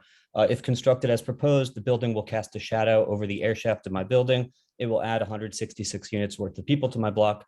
It will cast a morning shadow over my backyard where I like to grill on summer holidays. And with all of that in mind, I'm here to express my unequivocal support for the transfer of air rights from NYCHA to Madison Realty Capital and to support the construction of the 24-story proposed building. Firstly, this deal will provide much needed funds, nearly $20 million to Campos. The Campos Tenants Association voted overwhelmingly in support of this proposal, as Ms. Bookin mentioned earlier this evening. In a 2020 letter to the chairman of NYCHA, Congresswoman Maloney complained about numerous health and quality of life emergencies at Campos. That's over 500 residents who have to walk into their building every day, smell dead rats lodged in the ceiling of their lobby, who can't use a functioning elevator, whose bedrooms are wet from a leaky roof. The money will create tangible and impactful change on the daily lives of 500 of my neighbors. If the investments in NYCHA were the extent to this proposal, it would be a worthwhile one. But in addition to the money received in the air rights transfer, this project will bring 166 rental units to our community. We need more housing, especially at various AMI levels, which this proposal will provide. Neither the 17-story proposal nor the 24-story proposal are perfect, but we're not here to plan our utopian solution to the lot on the corner. If it was up to me, all of the units would be affordable. All of Manhattan would be affordable, but that's not what we're here for. We're here to discuss a private real estate company sending 20 million desperately needed dollars to a NYCHA development and to build apartments to satisfy the growing need in our community. To speak in broader terms, this country is in a housing crisis. Fewer new homes were built in the decade following the Great Recession than any decade since the 1960s. This housing shortfall burdens family budgets, drives up inflation, limits economic growth. You get the point. This especially impacts low and moderate income families and people in communities of color. We have a chance here to lead by example, to say, yes, we support housing and we support it in our backyard. I, for one, will welcome it. Yes, in my backyard. For these reasons, I encourage my fellow board members who serve on this committee to vote in support of the transfer of air rights. Thank you. Thanks, Josh. I'll go to Christopher.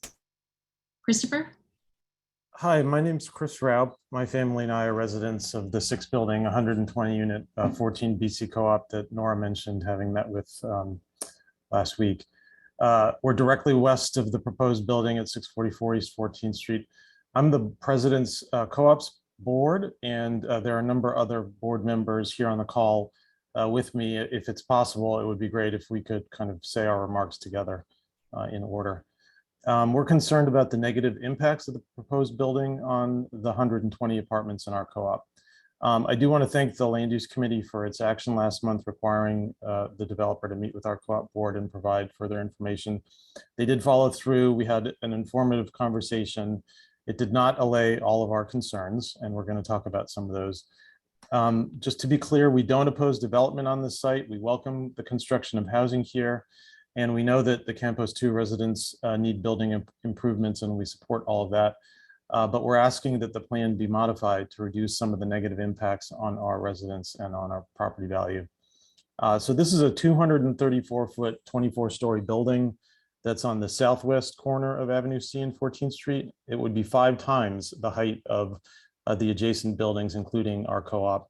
Our co-op will be partially in shadow from shortly after sunrise and until noon. And the building's developer has performed a study showing the shadow impact. We just got the results of that study literally a couple hours before this meeting. The shadows would reduce or eliminate our ability to install solar panels on our rooftops. This is a clean energy option we've actively explored. A solar project would help reduce energy costs for our co-op, provide energy resiliency in the case of another event like Superstorm Sandy, and generally allow our co-op to contribute to efforts to mitigate climate change. Additionally, the shadows will significantly reduce the amount of direct and indirect sunlight our apartments receive during the morning through noon via the air shafts. Over 70% of our windows would be in shadow. And so we're asking this committee and the full board to ask NYCHA and the city planning to reduce the height of the building to mitigate the impact of the shadows on our community. And if it's possible, would it be possible for another member of our co-ops board to speak next? Yeah. Can I call out Sean Naughton, whose hand is up? Hi, everyone. Not sure if you can see and hear me. Sorry, I'm on the road. My name is Sean Naughton. I'm a 25-year resident of the East Village. I have a son in local public high school here and a wife that works in public education. We've been involved in positive local initiatives, including the slow zone and bringing trees to this 14th Street corridor. We are pro-affordable housing and for responsible development of our neighborhood and this long-time empty lot. Like many people, we moved to the neighborhood because of the high concentration of smaller, older buildings throughout the area and the overall historic charm of its streets. A massive 24-story high-rise, nearly 5 times the height of its neighbors, built on a supersized lot will be completely out of place in the area and change the look and feel of this community forever. A watershed moment is a turning point from which things will never be the same, often recognized in hindsight. The plans for this development have sped along quietly with bare minimum of community outreach or engagement. We do not need hindsight to recognize that these plans, as they currently stand, are a colossal mistake. We ask for the support of CB3 and this committee to not recommend the proposed structure and planning to the City Planning Commission. It should be reworked to apply sound planning principles to the site that balances the creation of housing, affordable housing, with the preservation of existing neighborhood character, as well as protect the light and air of neighboring apartments. Thank you very much. And Anisha, if it's possible for Carol Kostick to go next, she's also. Is she the last in your chain of comments by chance? We actually had a couple more, but you're cutting us off there. No, Carol, go ahead. Yeah. Sure, thank you. And thank you, Community Board 3. My name is Carol Kostick, and I've lived at 628 East 14th Street since 1981. The materials made available to this committee and to the community have deep flaws in presenting and evaluating the impacts of the proposed building at 644 East 14th Street. First, the package makes a big deal of the similar heights of a hypothetical as-of-right building and the structure now planned. Essentially, the developer is trying to leverage the existing lots as-of-right building height to gain acceptance of a proposed new building with the merger and transferable development rights. This is a comparison of two buildings that is really an apples to oranges comparison. It ignores the vastly different bulk of the two structures, one of which is about 76,000 square feet and the other about 162,000 square feet, more than double. The maximum as of right building without the transfer development rights and lot merger has a completely different configuration. Its larger base and slender residential tower would have a much smaller impact on the adjacent buildings.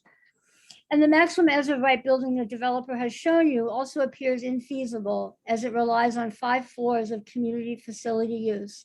It's not a valid comparable. Second, the city's environmental review, the CEQR seeker review in the package on the city planning website, defines the quote directly affected area, unquote, as Campos Plaza and the 644 lot only. Our row of old lot tenements surrounded on 3 sides by Campos and 644 is not included in their study. As a result, the study finds no impacts on the directly affected area, despite the severe impacts on us, their direct neighbors. By wrongly excluding us from their study, they've written themselves a free pass on addressing the problems their plan creates. We ask the committee and the board to recognize that the hypothetical as of right building is not a valid basis for approval and to demand a revised seeker review that includes our buildings.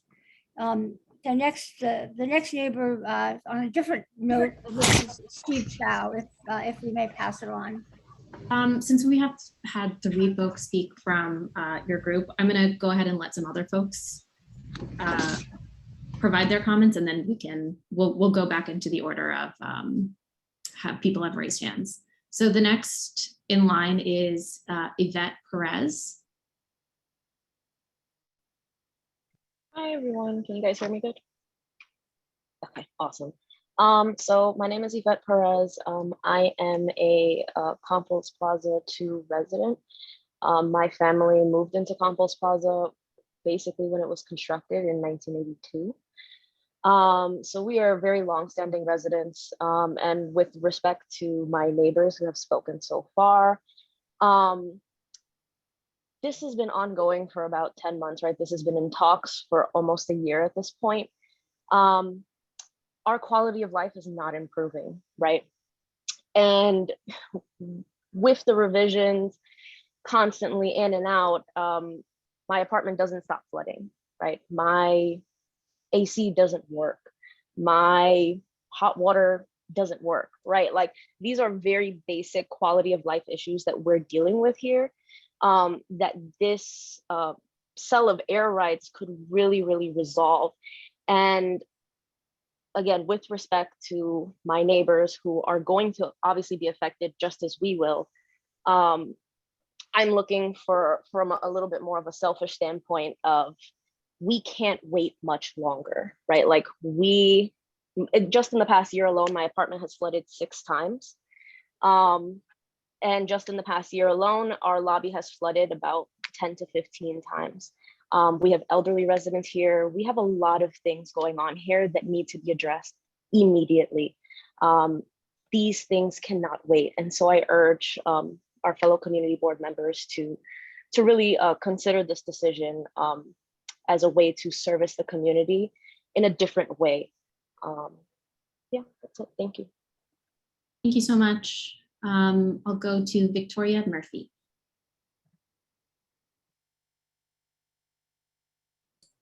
Hi, we have 3 more people from our co-op with prepared comments. We were hoping to have Steve Chow speak next. Is that possible? If not, I'll speak. Sure, Steve, go ahead. Hi, thank you. I'm Steve Chow. I'm also a member of this community. I've lived here for 24 years, since '99. I live here with my wife and 2 children who were born and raised here. The proposed building is massive. It rises with minimal setbacks to the height of 234 feet plus 30 feet of mechanicals. Because of this mass, we expect an interruption of airflow to our buildings and Campos too. The developer informed us that no studies had been done on airflow. In addition to this mass, the building achieves its height in part by setting back 10 feet from the 14th Street property line, and the building is to the very rear of the existing lot. At 18 feet, this sidewalk up this stretch of 14th Street is already very wide, so there is no meaningful benefit to the pedestrians from this setback. but there is an impact to the existing buildings to the west of the proposed building. It blocks sunlight and air from our backyard. This setback and massing turns our backyard essentially into a dark air shaft.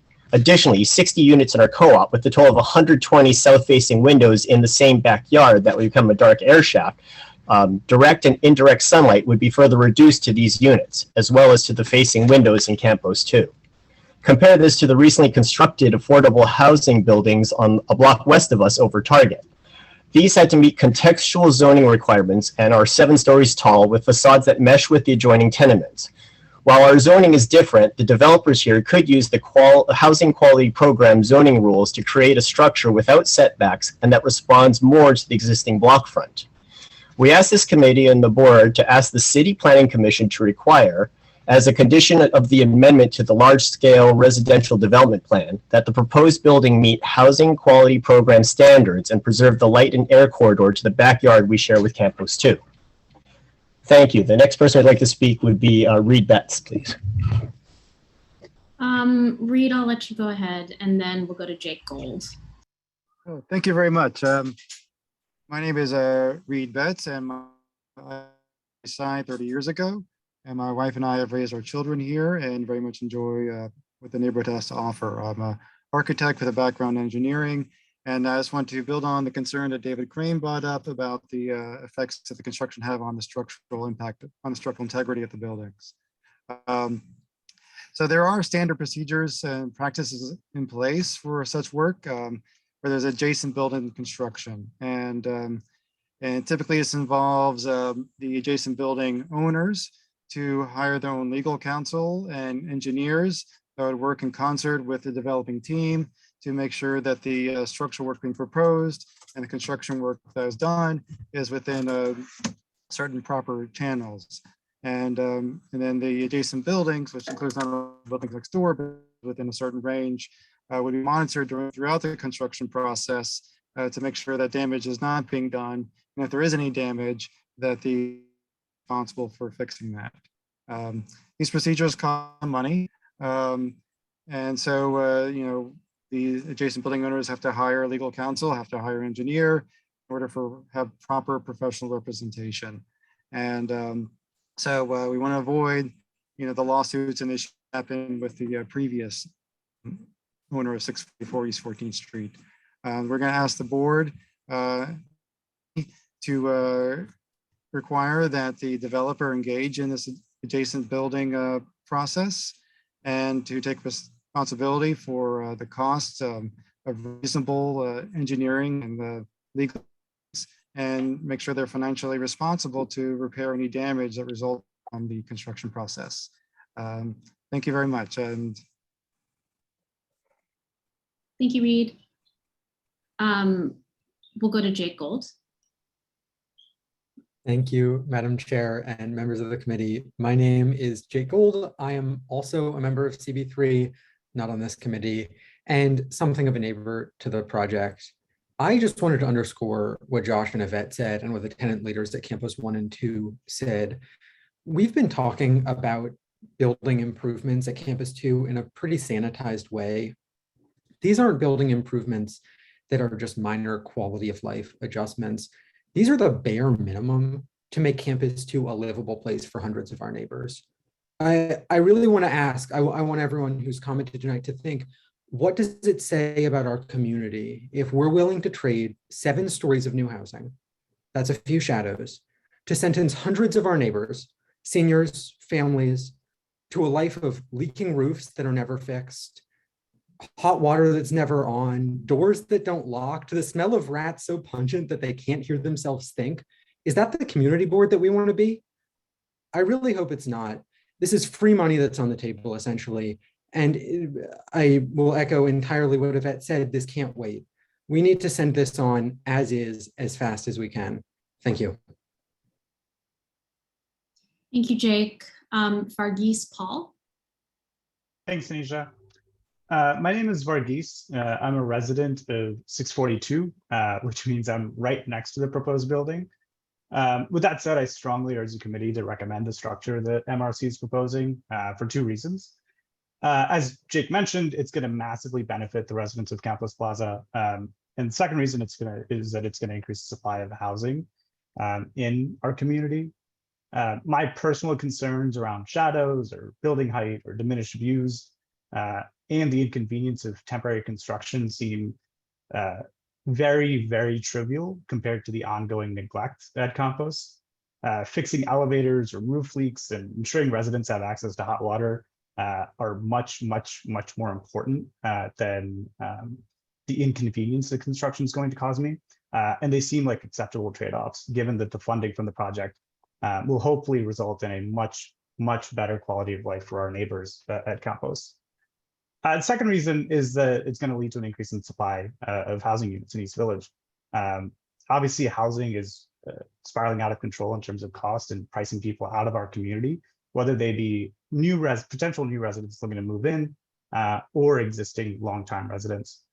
Empirically, we just know that increasing the supply of housing, even if they're market rate, reduces housing costs over the long term. I would obviously prefer this to be 100% affordable housing, but we shouldn't let perfect be the enemy of good. And opposing projects like this will lead to unsustainable increases in rent and more residents being pressed out. Thank you for your time. Thank you. I will go to RZ. Hello, thank you. Could we, I'm part of Tenants Taking Control, and I wonder if we were going to have Georgina go first if she's there. Would that be all right? That's fine. Georgina does not have their hand raised. I'm sorry. So Georgina, go ahead. We only have 2 other speakers. Okay, thank you. Since this is about being a tenant with under MRC as our landlord, since 2017, our 15 coalition buildings known as TTC have had MRC as our landlord. It's been our experience that they disregard the tenant for their own financial benefit. We have hundreds of documented examples. Here are a few.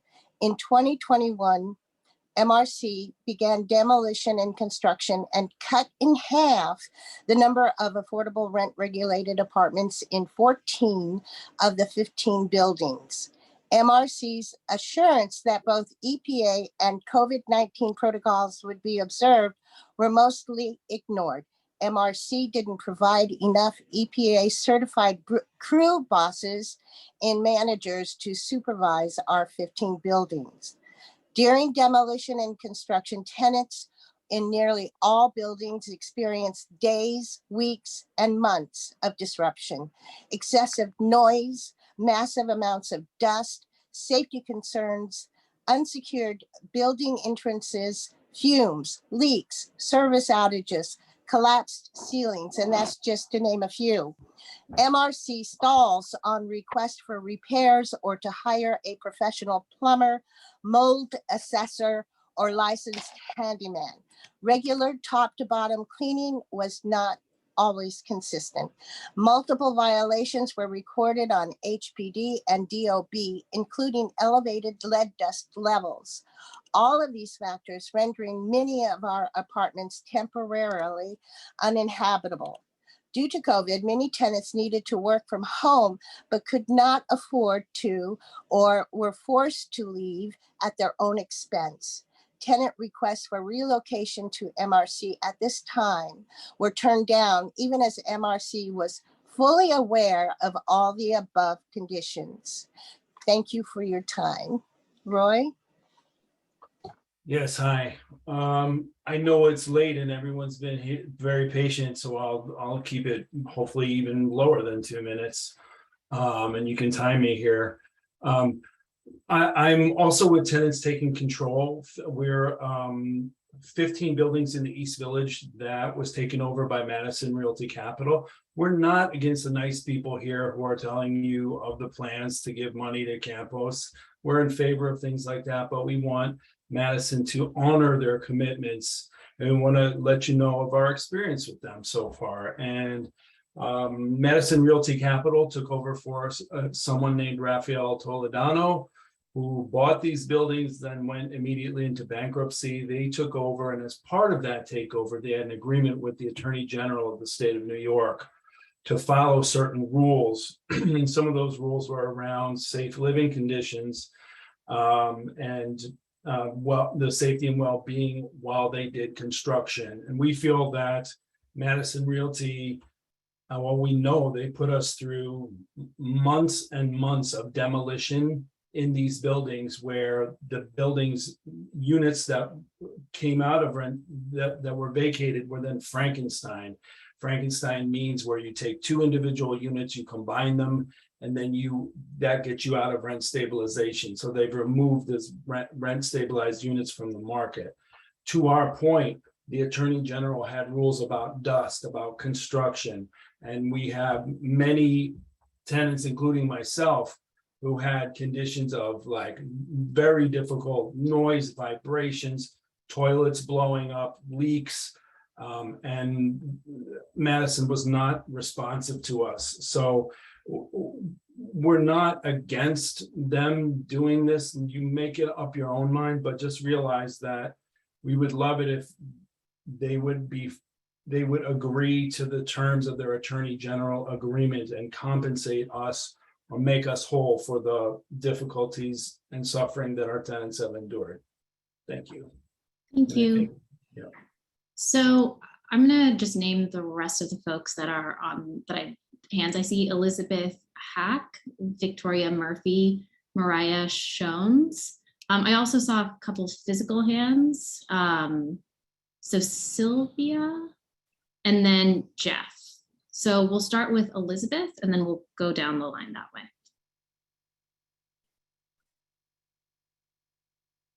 Elizabeth, you're still muted. Yep. Hi, thank you for letting us speak and for giving us some of your time. I'm also a TTC tenant. Currently, Madison Realty Capital is my landlord. And I've looked at the presentation of the project to CB3. MRC is making a lot of commitments to NYCHA and the tenants of Campos 1 and 2, tree plantings, a ground floor community center and retail space in the new building, a NYCHA resident hiring plan, use of sale proceeds exclusively at Campos Plaza 2.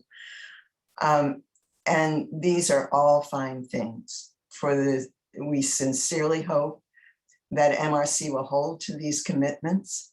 And yet, in their response to CB3's follow-up questionnaire, MRC says, because these conversations are still active, we cannot confirm final specifics at this point in time. However, the details and benefits shared in the 517 presentation would be included, subject to any changes that may come out of these ongoing discussions. Is this a loophole? We have found that in our experience with MRC that they're very good at finding loopholes and sliding out of commitments. When questioned about NYCHA's justification that more affordable and deeper affordable housing would affect the sale price of the air rights, MRC's response was, quote, any further reduction in gross rental income generated by the new building would have a direct impact on the air rights sale price. How sad that this private equity company has to withhold money from NYCHA in order to make their bottom line. Finally, TTC tenants believe that MRC should tend to the health and safety of its current tenants and buildings before erecting new ones. That is why we are asking CB3 to withhold the requested permit until MRC negotiates a fair and agreeable settlement to the 55 tenants they harmed during construction and demolition in the fall of 2021 and the winter of 2022. So that's our ask. We are not against, we understand how desperately needed the money is for the NYCHA tenants, but our main concern is, will they deal fairly with the tenants they already have? Will they keep their commitments to NYCHA and the Campos tenants? Thank you for your time. Thank you, Elizabeth. We'll go Victoria, Mariah, Sylvia, and then Jeff. If you could keep your comments to 2 minutes, I would appreciate it. Thank you so much. Thank Victoria, you. Yeah, my name's Victoria Murphy. I'm a member of the 14 BC Co-op Board. I moved here in 1980. MRC has been working on this plan for several years. They have a full-time staff, they have lawyers, they have architects, they have engineers, they have a lobbying firm. And yet they waited until April to let us know about their proposal. Their development partner, NYCHA, has never contacted us. Nevertheless, despite this anemic community outreach, NYCHA and Madison Realty are seeking action now on the proposed building.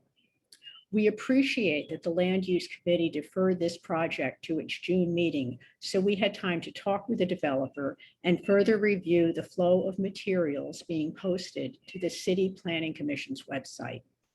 We have tried to use that time well to further understand the project and its impacts. Having done that, we feel more strongly than ever that the development will substantially harm the quality of life and property values of our 120 units. We ask the committee and then the full board to vote no on recommending this proposal to the City Planning Commission, and to include in its resolution the conditions we've discussed in the event that city planning moves ahead. These include reducing the height of the building, having it submit to housing quality program requirements, preserving the light and air corridor west from Avenue C, asking the city to revise its city environmental quality review to include 626 to 624 East 14th Street in the directly affected area, and asking NYCHA and the City Planning Commission to require the developer to participate in and fund adjacent construction review. It may seem like a lot to ask, but these are our homes and we are a part of this community too. Thank you for your time. thank you so much. Mariah? Hi, everybody. My name is Mariah Shones, and I am a resident at 634 East 14th Street.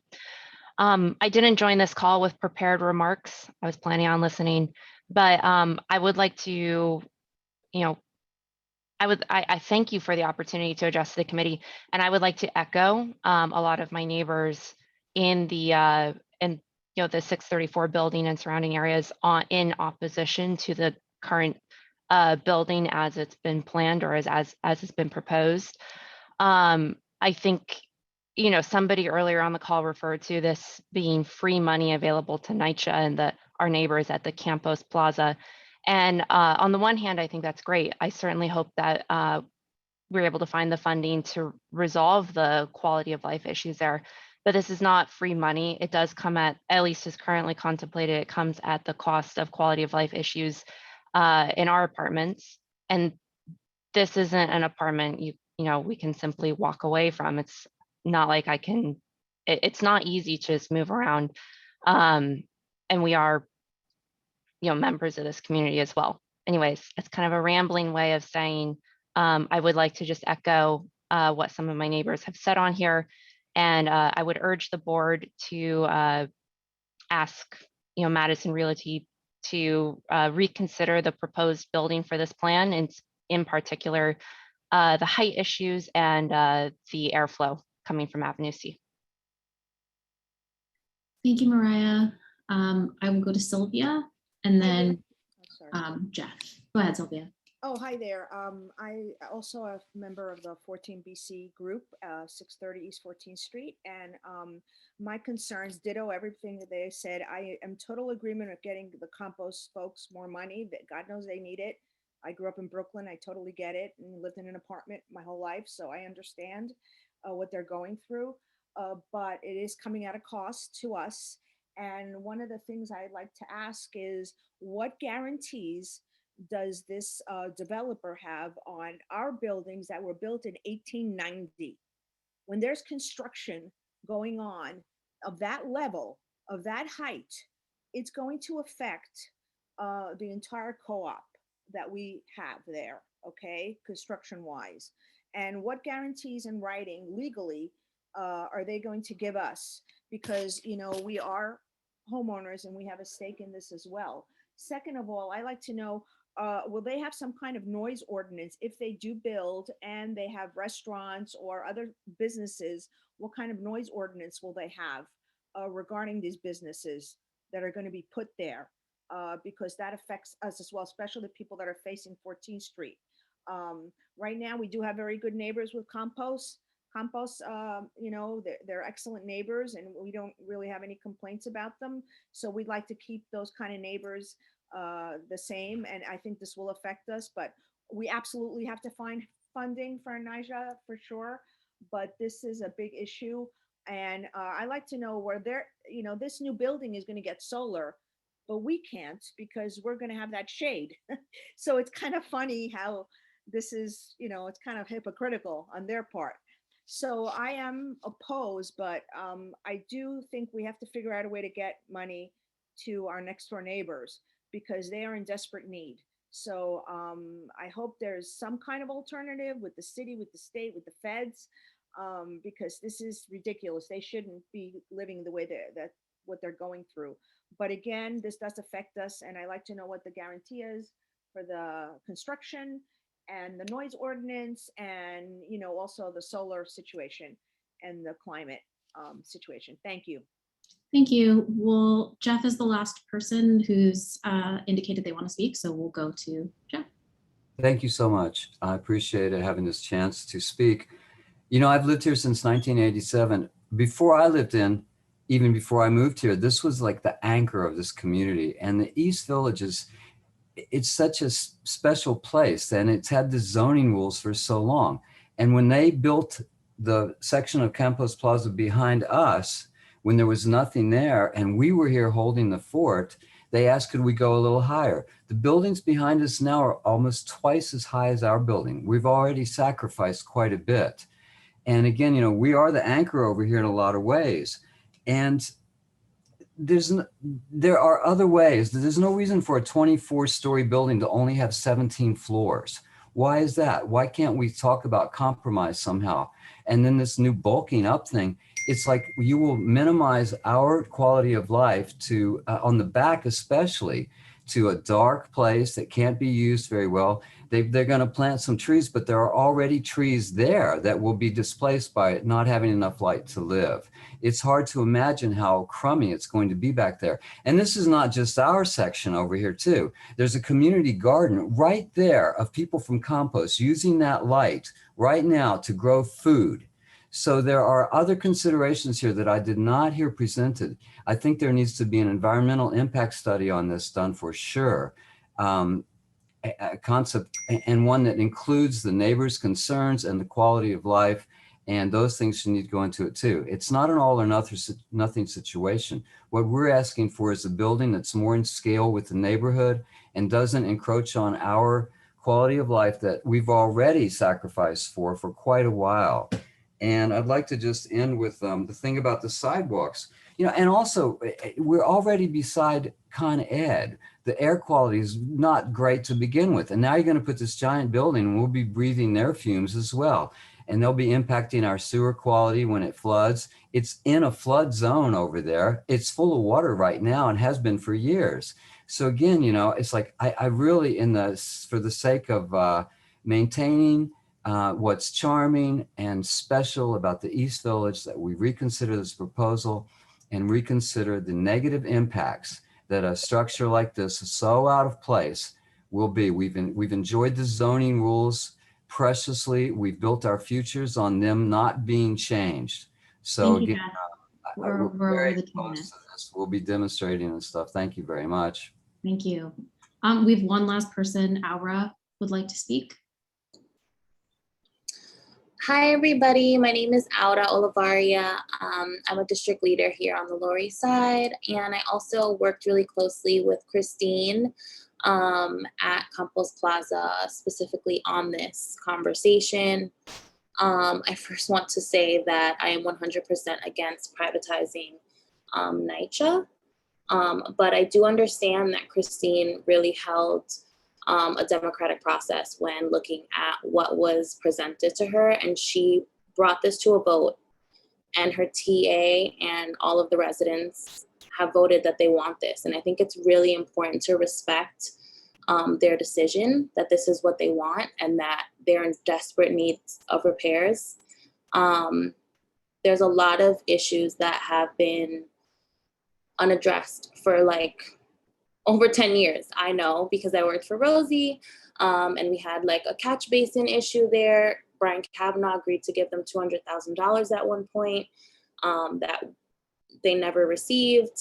The elevators are constantly broken. The community center doesn't have a kitchen to provide food for the kids that go there every day. And so while I understand that some of you might have more shade, I don't think that the additional floors are going to give the adjacent buildings any more shade. If anything, it would be on Campos Plaza. And I really think it's important that we respect their wishes and allow for them to go through with this, because this is what they want. And it's really important to me. Thank you so much for giving me. Thank you. Thank you. So I believe those are all of the comments. Thank you all for taking the time tonight to share all of your points of view with the committee and with the board. We are going to move back into the committee discussion and move into the resolution. So I will open it up to the committee to make comments, ask questions. And Paul, if you could pull up the resolution. So if any committee members have anything they'd like to respond to or discuss, we can start. I have a suggestion, a quick procedural suggestion. Paul, since you're also the chair, it's very hard when we do the resolutions and you share the screen and people cannot see it. I saw that other community boards, they just copy paste the language that we're writing on a Google Doc and they share in the chat the Google Doc. This way more people can see it and everybody can make it bigger or smaller. Is this a possibility we can do today given how important this resolution is? Not today. I have my Microsoft Word up and we'll just go from there. Sorry, I can change that over. I mean, if you want, I can set up a Google Doc quickly, but I defer to you. I'm deferring to the committee chair and she wants me to pull this up and I'll pull this one up. We'll go ahead and pull it up this way. Thank you. I think we would need to have figured that out in advance to make sure that it's limited to just the committee members.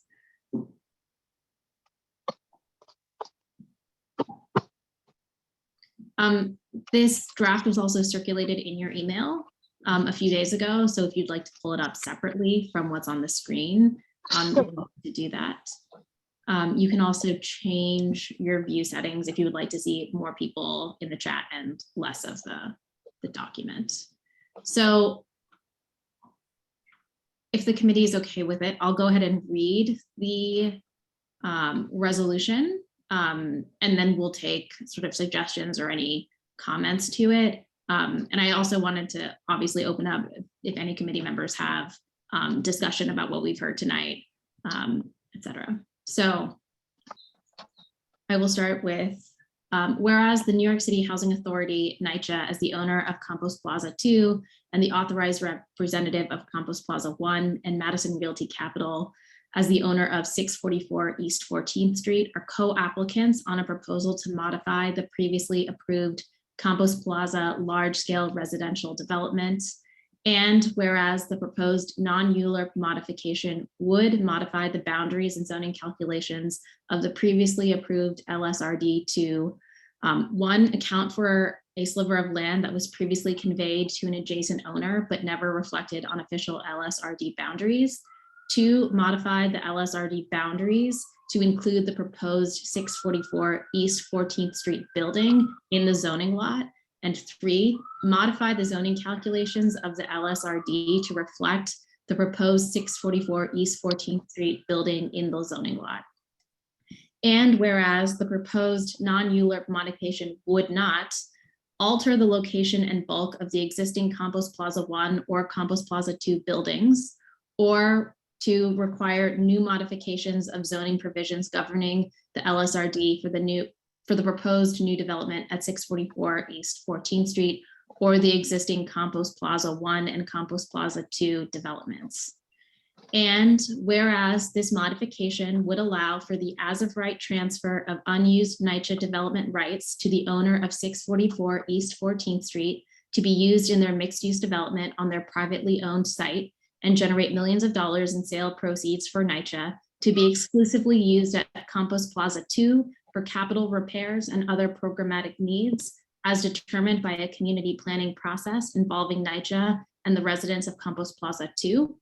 And whereas this action and as-of-right transfer of development rights would facilitate construction of a 24-story mixed-use building at 644 East 14th Street with approximately 166 dwelling units, of which approximately 50 will be rent regulated under 421A option B, which is 30% of the units must be affordable with at least 10% at up to 70% AMI and 20% at up to 130% AMI. And whereas additionally, the building of 644 East 14th Street would include ground floor retail use at the intersection of East 14th Street and Avenue C, and a separate community facility with an appropriate use and tenant to be determined through ongoing conversations between the owner, NYCHA, and the tenant associations and local elected officials. And whereas NYCHA and the residents of Campos Plaza 2 have been in discussions about the transfer of development rights since March 2020, and a majority of the tenant association voted in support of the transfer. And whereas without the proposed LSRD modification, a building of similar height will be developed as of right by, should be MRC, but will not provide funding to NYCHA for much needed improvements to Campos Plaza 2 or include approximately 50 units of affordable housing. Therefore, be it resolved, we need to come up with what we have resolved. Do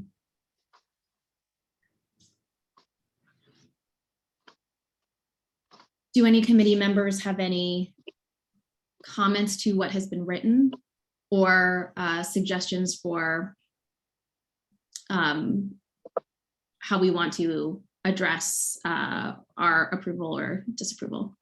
Olympia, go ahead.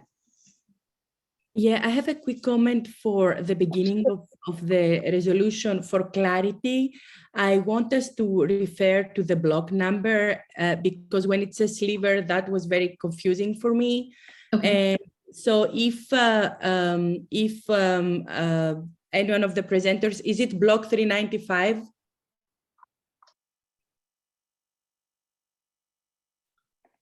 Is Matthew still here or Jim from NYCHA? Sorry, so Olympia, to be clear, the sliver is separate from the development parcel. There's a sliver on the western side of Campos too. I mean, it's like a few inches that needs to be corrected on the large scale plan. So that's a little piece that's being carved out of Campos too. Okay. And there's the development site, which is lot 29. And so the lot 29 inclusion to the LSRD has just not been referred to us. That's why we're not addressing it in the resolution. Lot 29 is the development site, right? Yes. Yeah. So it's 644 East 14th Street. Yeah, block 396, lot 29. And this is currently not in the LSRD, but then after the Department of City Planning and the Commission of City Planning approval, it will be included. Correct. That will be the enlargement of the zoning lot to include, and a large scale plan to include that block and lot. So sorry, I'm trying to read. So do we have it in the resolution or not, Anissa? It is. It's the second bullet point. Modify the LSRD boundaries to include the proposed 644 East 14th Street building in the zoning lot. If you'd like to put in the number, I think we can. Perfect. Let's put it so that it is clear. And the block and lot. Yeah, that makes sense. Nora, could you just say it again so Paul hears it? Sure. Block 396, lot 29. Or am I putting that before or after 644? If you put it under So 644 East 14th Street building, parentheses, block, sorry, Nora, I've listened and didn't. No problem. 396, lot 29. Okay. Steve? Yeah, I think a couple of the whereases I would maybe want to add a little bit more content. I think it should reference, the amount of air right transfer in terms of the square footage, just to give you some perspective on it, because it really is a really substantial increase in the development potential of the site. So where it says, whereas this action and as of right transfer of, I think it's 108,000 square feet of development rights.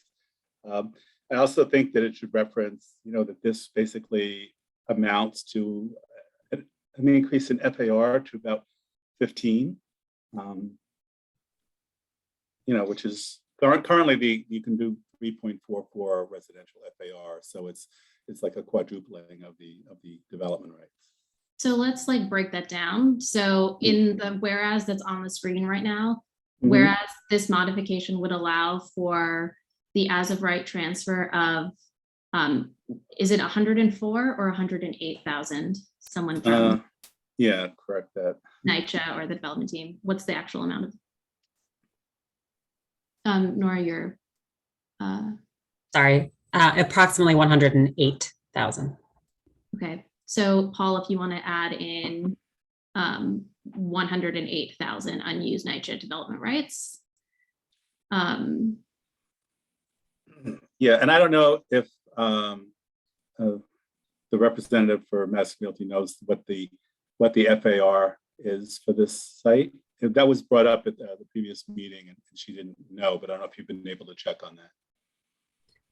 Sure. I mean, I can calculate it quickly. I mean, the thing is, it's not really accurate to.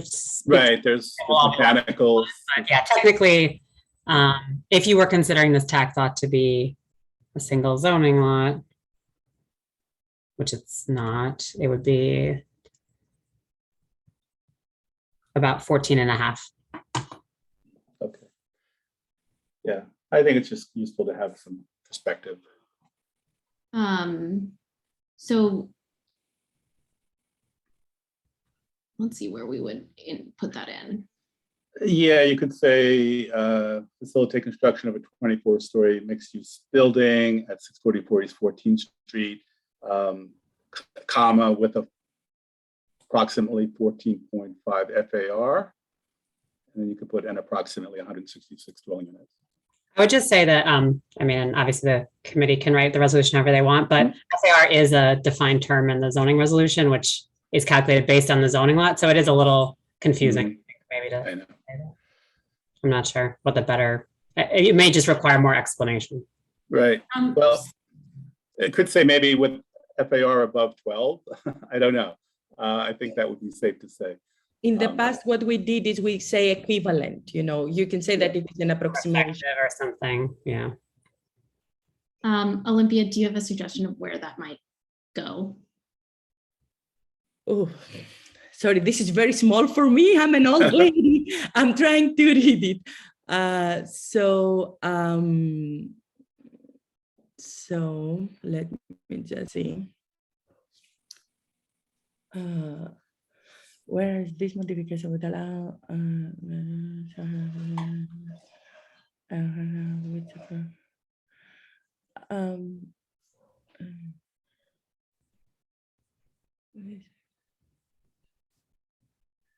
I think in the previous whereas where you were talking about the rights transfer, the first one, right?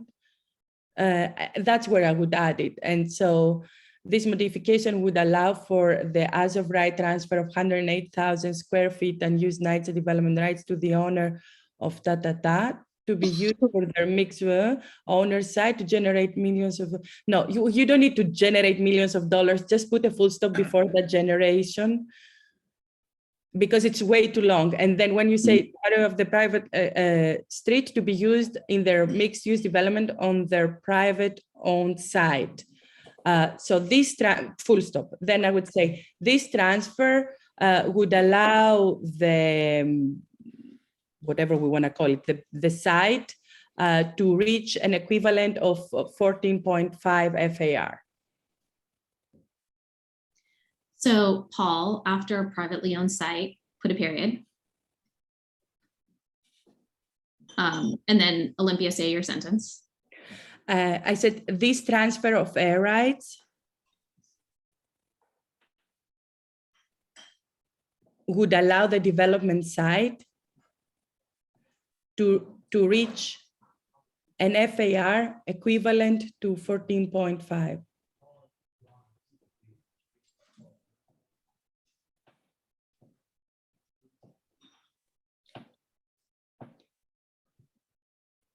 Can we put a period after that? Yes. And then say it would also generate millions of dollars in sale proceeds. So I believe we should actually be specific how many millions, because we have a number. This sale would generate 19, is it 19 precise or 19 point something? 19.5. 19.5. So Paul, the sale would generate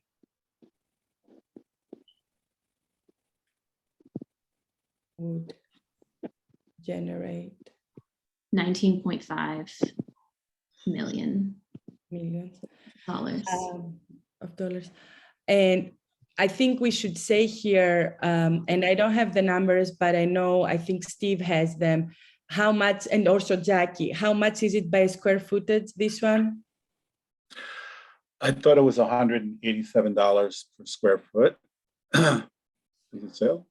The sale would generate $19.5 million, I would say negotiated through a private consultant contracted by NYCHA. That's what NYCHA responses were in our follow-up questions. Sale would generate $19.5 million in sale proceeds. Negotiated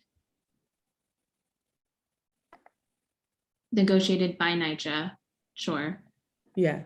To be exclusively used for Campos Plaza too. I mean, I think the stuff about appraisal, like that's sort of standard for most things, right? Value of land, value of air rights. But I think in our questions, in our follow-up questions that are posted on our website, we say it's 182 per square footage price. And we should have this included in the resolution. So it says this transfer of air rights would allow the development site to reach an FAR equivalent of 14.5. The sale would generate $19.5 million. You can just put it in parentheses.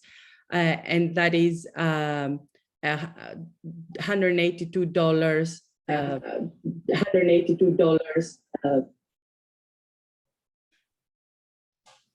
per square footage.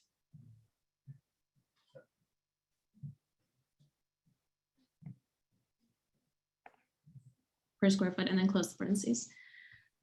Okay, Steve, does that capture what you wanted to include? Yeah, that was one of the main things.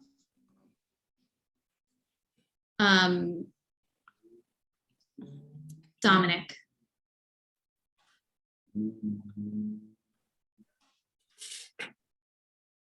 Oh, I'm sorry. There was one other thing actually. In the just jumping down to like the last whereas, because it says it comparable in height.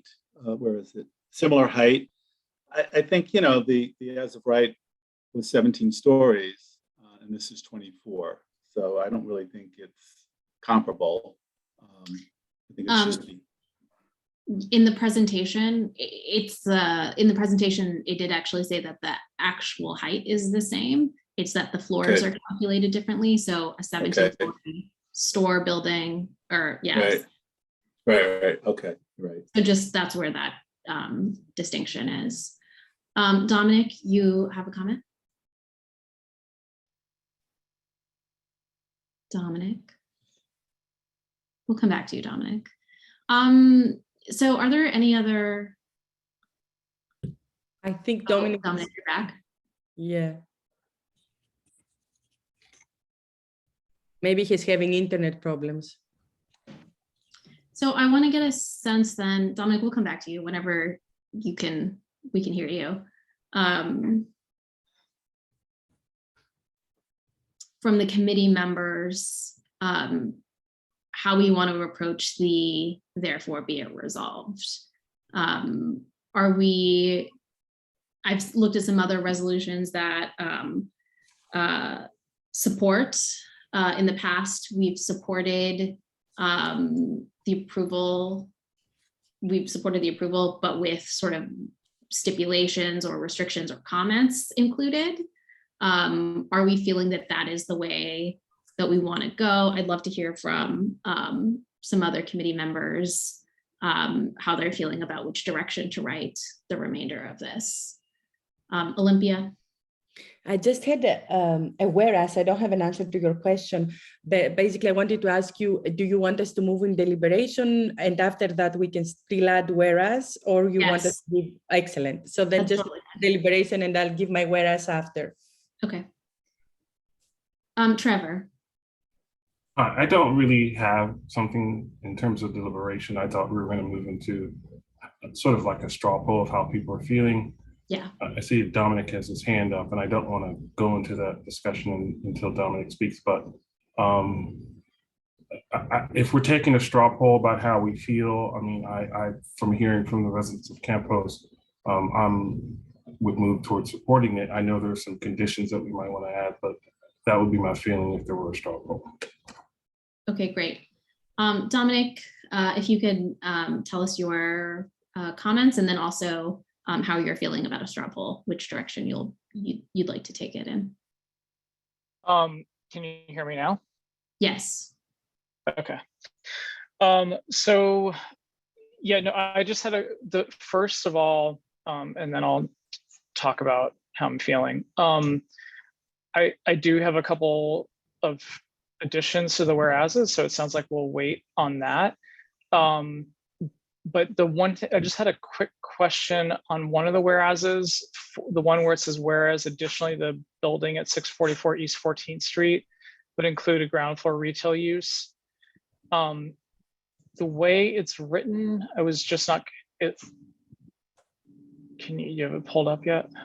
It's up on the screen. Yeah, okay. The intersection of with an appropriate use and tenant to be determined through ongoing conversations. Oh, maybe that's written as it should be, but it sounded weird to me, with appropriate use and tenant to be determined through ongoing conversations. Isn't the tenant? So is the tenant supposed to be the Campos 2, or what does that mean exactly? No, so the developer will be building a community facility in the private building. They will engage in a process with NYCHA and the Campos Plaza 2 tenants to select a separate tenant, like their tenant, to operate the community facility. Can I suggest a few words to clarify that? Sure. Instead of, say, a separate community facility which will have an appropriate use and tenant. So it's clear that it's not the retail.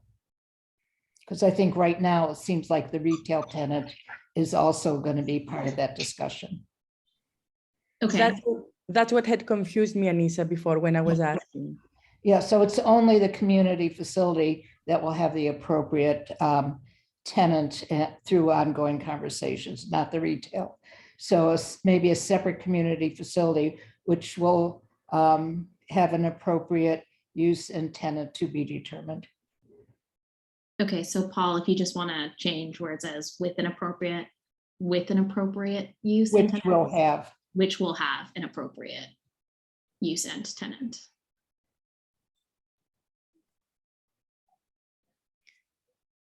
But can I ask, so that we understand, is this something, this community facility for which the NYCHA residents will be paying rent? Or is this No. It is in the private building that the developer is building, right? So there's going to be a community facility space. What they have negotiated with NYCHA and the residents of Campos Plaza 2 is that there will be a tenant that is a tenant of Madison Realty Capital, or whatever the name is, And the residents of Campos Plaza 2 will have the ability to be part of the discussions for who that tenant is. So the tenant could be like a cultural facility, it could be anything, right? But it's going to be, that determination will happen later through a process that includes the residents. But the actual exchange of money will be between a third-party tenant and the developer. So I don't understand, maybe we don't need the word separate community facility. I think it's we do. Pardon? Yes, yeah, we do. It's still needed. Yes.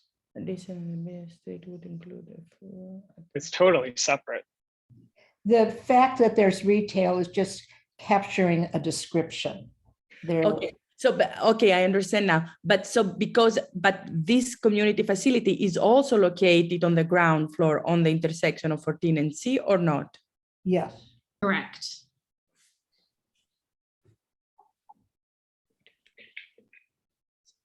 I think with this change, it makes sense. Yeah. I mean, I would have just said and a community facility without the word separate, but it's okay. Can any of us just jump in, or is Dominic still speaking? Yeah, I was just gonna, I'm just gonna say where I'm going on this. So I mean, I think this whole, quite honestly, if like this whole project is awful, I think the trade-offs are awful. I mean, I don't see any good coming of the development other than the $19.5 million that Campos 2 absolutely needs. The quality of life is, as someone said, it's beyond just quality of life. Like it's really, it sounds like an awful situation. And I hate any of us being put in this position to have to basically decide between the two of these. But having within my own co-op, having gone through this air rights as well, and knowing what we missed out on because we voted them down, and what it's going to take to maintain our own building, and knowing that NYCHA residents are even less, are more powerless than what my cooperators were able to do, and had a choice in doing. I definitely hear the need, and I really regret that I'm going to have to look the other way, because the other co-op is going to be severely impacted. And I think it's not just the co-op, I think it's the community in general, because clearly they're not going to be doing much in terms of green and sustainable development. And so I think that's going to cost us as well. Thanks, Dominic. I do think your comment about perhaps more green initiatives work in this, we could put as a potential condition. Damaris? Yeah, I wrote something already, so. Perfect. Damaris? I'm sorry. I basically forgot most of what I wanted to say, but I did want to just clarify that in the whereas statement at the end, when it talks about determining through ongoing conversations between the owner, NYCHA, the tenant associations, that they are including not just the Campos residents in that discussion, or is that all that this is covering? Will the cooperators be a part of that process as well if they wanted to be? So where that language comes from is from what has been negotiated between the TA, NYCHA, and the developer. So I don't believe that it anticipates any other stakeholders. That was part of the ongoing negotiation. So just to clarify, that's my interpretation of what that means. Well, couldn't we include in this whereas that they should also consider talking to the other tenants when it comes to the selection of, you know, who the tenants will be or whatever this process is that they're outlining.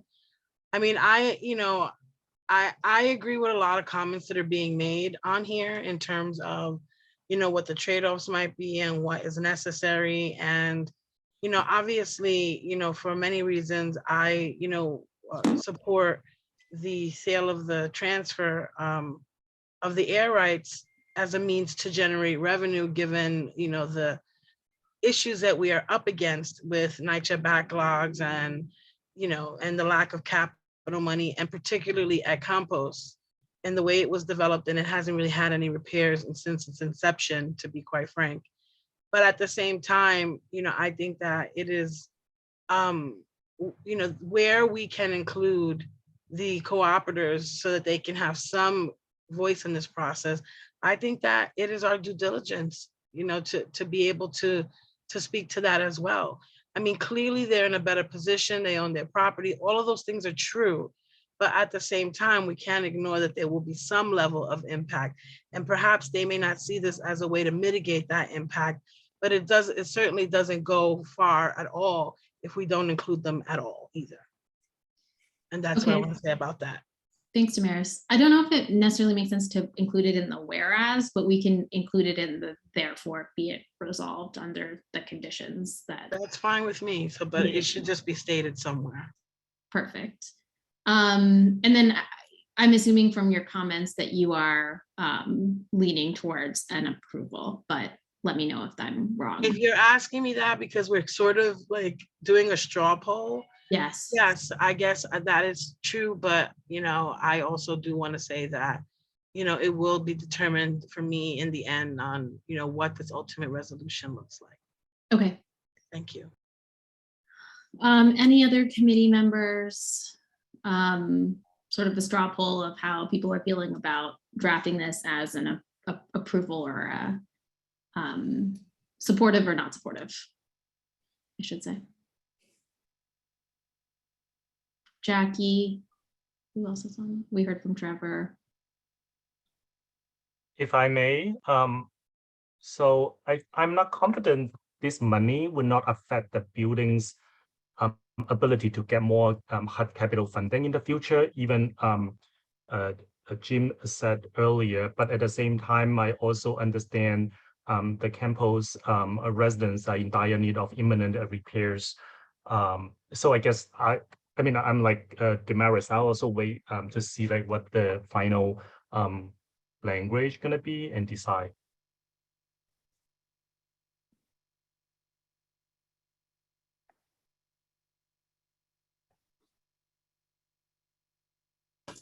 Anisha, you're muted. Sorry, Olympia, you have your hand up, and then July. Yes.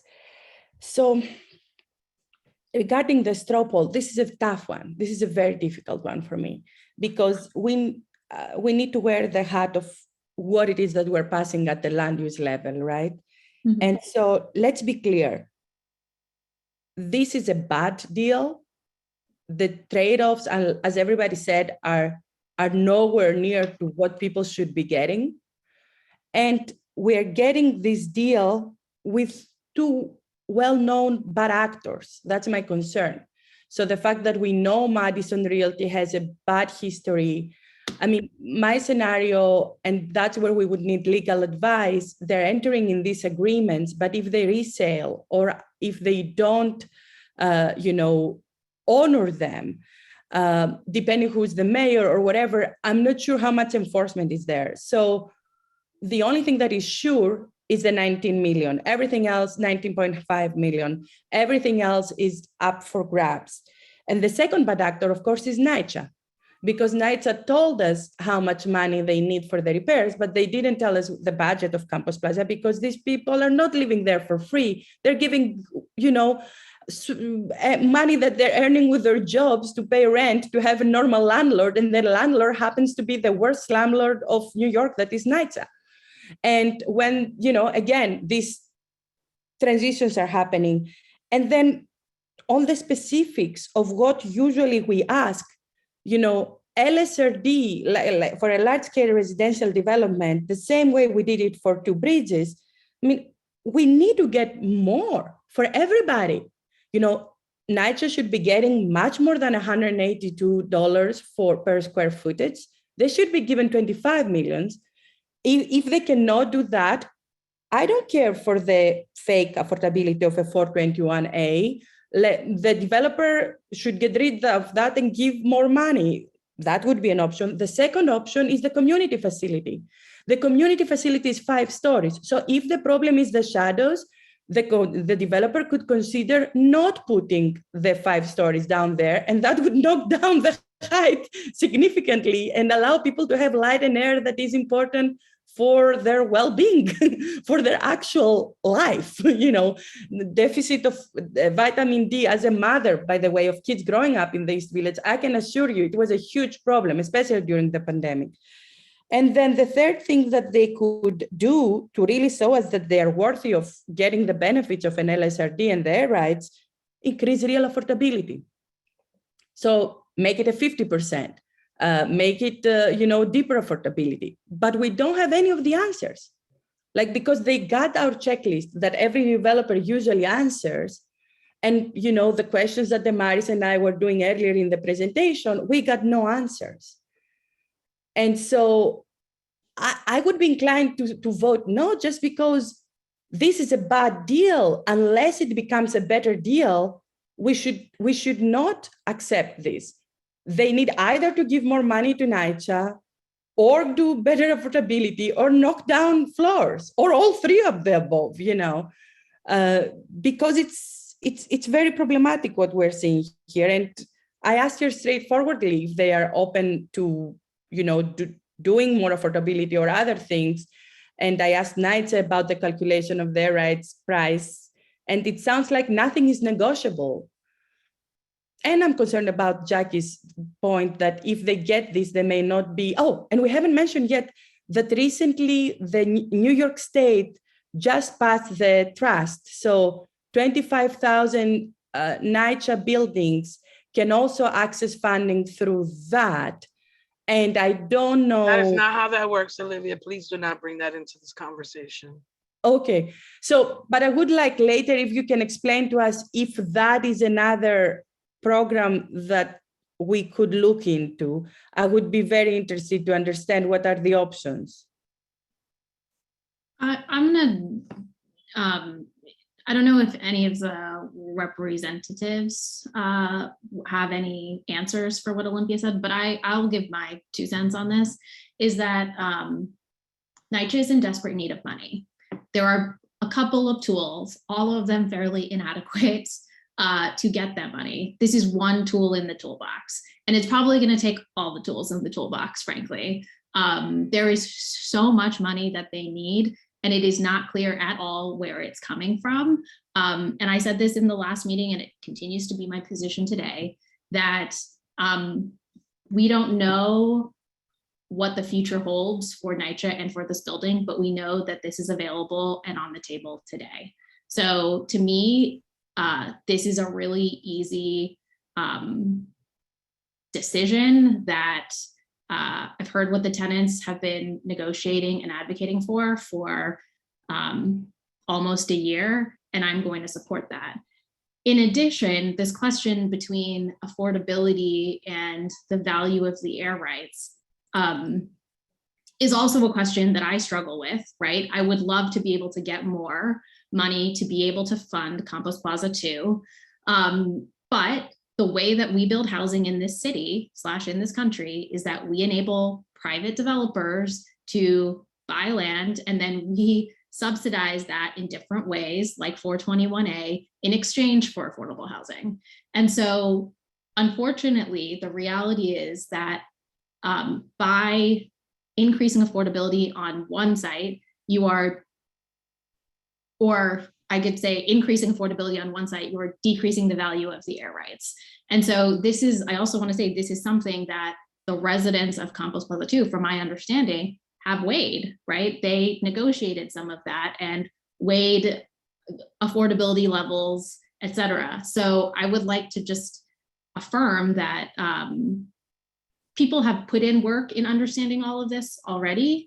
And I don't know that we are necessarily in a position to say that all of the work that they have done, we need to change in this meeting right now. So I also agree that this is in general a flawed project, but the proceeds to NYCHA are what will make me move in the affirmative to this action. Are there any other comments or discussion about this, or should we start putting together some of the conditions that we would like to see? Olympia, and then Steve. So I just was going to respond to what you just said in response to my comment, because my concern is that we have a civic duty appointed by the community, board president, to look at this from the land use perspective. And this is an LSRD, and it provides them a possibility to get waivers in the future that would benefit any developer. So they can sell this and get more money for it, et cetera, et cetera. And I think I agree with all your analysis around how we build in this city and country housing and how problematic it is. But at the same time, I think this developer could be doing more, actually should be doing more, because they're not just getting, they're going to get their 421A, and that's a tax thing benefit that they get, et cetera, and they do those units. But they're also getting, with this process here, an LSRD qualification. So why aren't they doing more affordability? I mean, this is for me like a fair thing to consider in the trade-offs that are on the table. I would love to hear what Trevor has to say, because he's super experienced with LSRD. Trevor, go ahead. Yeah, in my experience, it's similar, but not the same. And I just wanted clarification. And I know Nora and Jim had explained this before, because it's a little different here.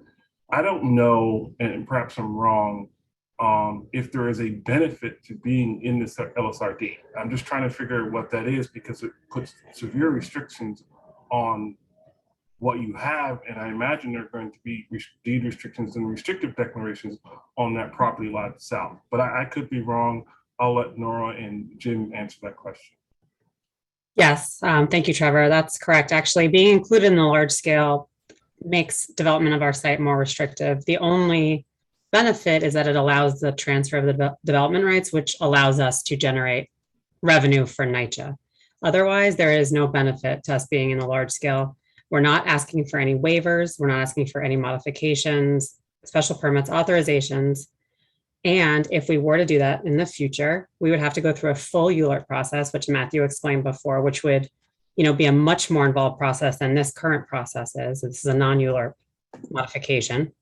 And so the community board, the borough president, city planning commission, and the council member would have, oversight at that point. So I think it's very unlikely, but it actually subjects our site to more restriction and more scrutiny in the future. And before Jim goes, that wasn't really what I was going to address, but since my name was, I was more or less talking about, and I know we've had some changes on land use to hear from other people on land use, but I guess we can do that a little further just to move this process along. Not that we have some sort of consensus, but I'd like to hear, based on what Olympia, Damaris, Dominic, Steve has said about those conditions, because we could discuss this for quite some time. So Jim, go ahead. Sorry, I was just trying to get my comment in. Sorry, I'm keeping my video off because I'm having a little bit of connectivity issues. But I want to echo what Nora said. I do think it's not the LSRD structure in and of itself that provides more or less restrictions, right? It's the specific conditions of the waivers that exist there. And in this case, as opposed to some other situations that we've previously seen in the district, this site is actually subjecting themselves to a more restrictive scenario where they would have to come back to you in any future scenario for a full ULURP, where they just seek a waiver, which currently is not really the case because they have quite a bit of as of right development capacity on that site. But I guess I just want to say, I know NYCHA explained this too, but the other thing to keep in mind is that there was an offer on the table for more proceeds and a larger building. And in fact, so in terms of getting more out of this, the developer actually offered more on one end of it, but the residents evaluated this proposal, the NYCHA residents and the resident leadership evaluated this proposal, and they really wanted to see a height reduction. So NYCHA went back to the table and asked for a height reduction, even though we also wanted more proceeds, right? I mean, NYCHA wanted more proceeds here too, but this was a request of the residents. So I just, there's definitely a kind of a seesawing trade-off as Anisha described, either more affordability on one end or more proceeds on the other. But I don't want to ignore that there was a negotiation back and forth, and where this landed did come out of that, and it was largely driven by requests from the resident leadership. Anisha, if Matthew is still on the call, can he clarify something about the LSRD restrictions? Yes, I'm not sure if he's still on though. I don't believe he's on. Matthew, you're there? So just because, I mean, historically, these are interested parties, the developer and the NYCHA are co-applicants. And I'm not sure that the analysis of what they're saying is reflecting everything, because even though the waivers would need to go through a ULURP or through a special permit. In fact, that was the whole lawsuit at the two bridges. They claimed that it was just enough special permit, you didn't need a ULURP, and the tenant said you need a ULURP, or actually the borough president. But my concern is there are underlying zoning and possibility. Oh, excellent. Hey, Matthew. So I was trying to figure out where you want the meeting. So did you hear the question? Were you here earlier? Basically, what the conversation we were having was, does the LSRD only make this, the fact that the new lot is going to be added in the LSRD, it gives them no other benefit other than the fact that they can now access their rights. Other than that, they are only going to have more restrictions. And I was under the impression that by being added in the LSRD in the future, if they could get some waivers, let's say Madison Capital just flips the building, they sell it. I heard the question. No, I heard Nora answer it correctly again, that if they're needed to have waivers in the future, they would have to come back to the community board. If those were special permits, that would be a full ULURP. If it was something else, it would be, so there's no, I've heard additional benefits of a large scale. There's no inherent benefits of a large scale.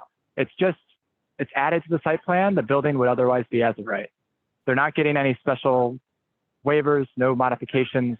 That's why it's not going through a full ULURP process.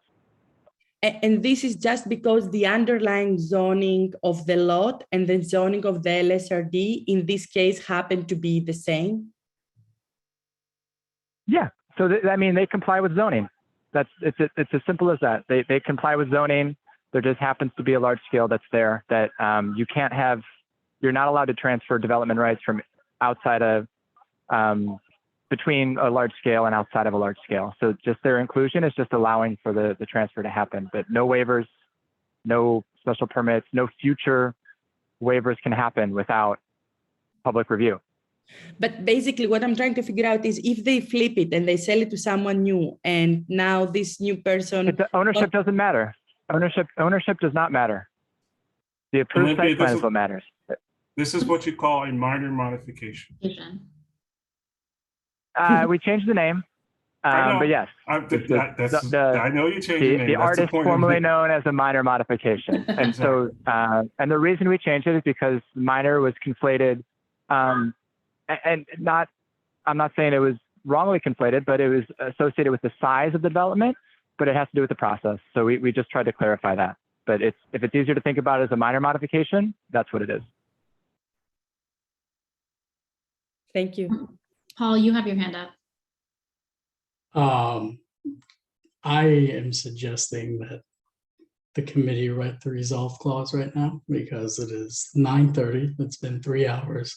There's nothing more you're going to get out of this. So I think it's time to start writing this clause up and then vote on it. I agree.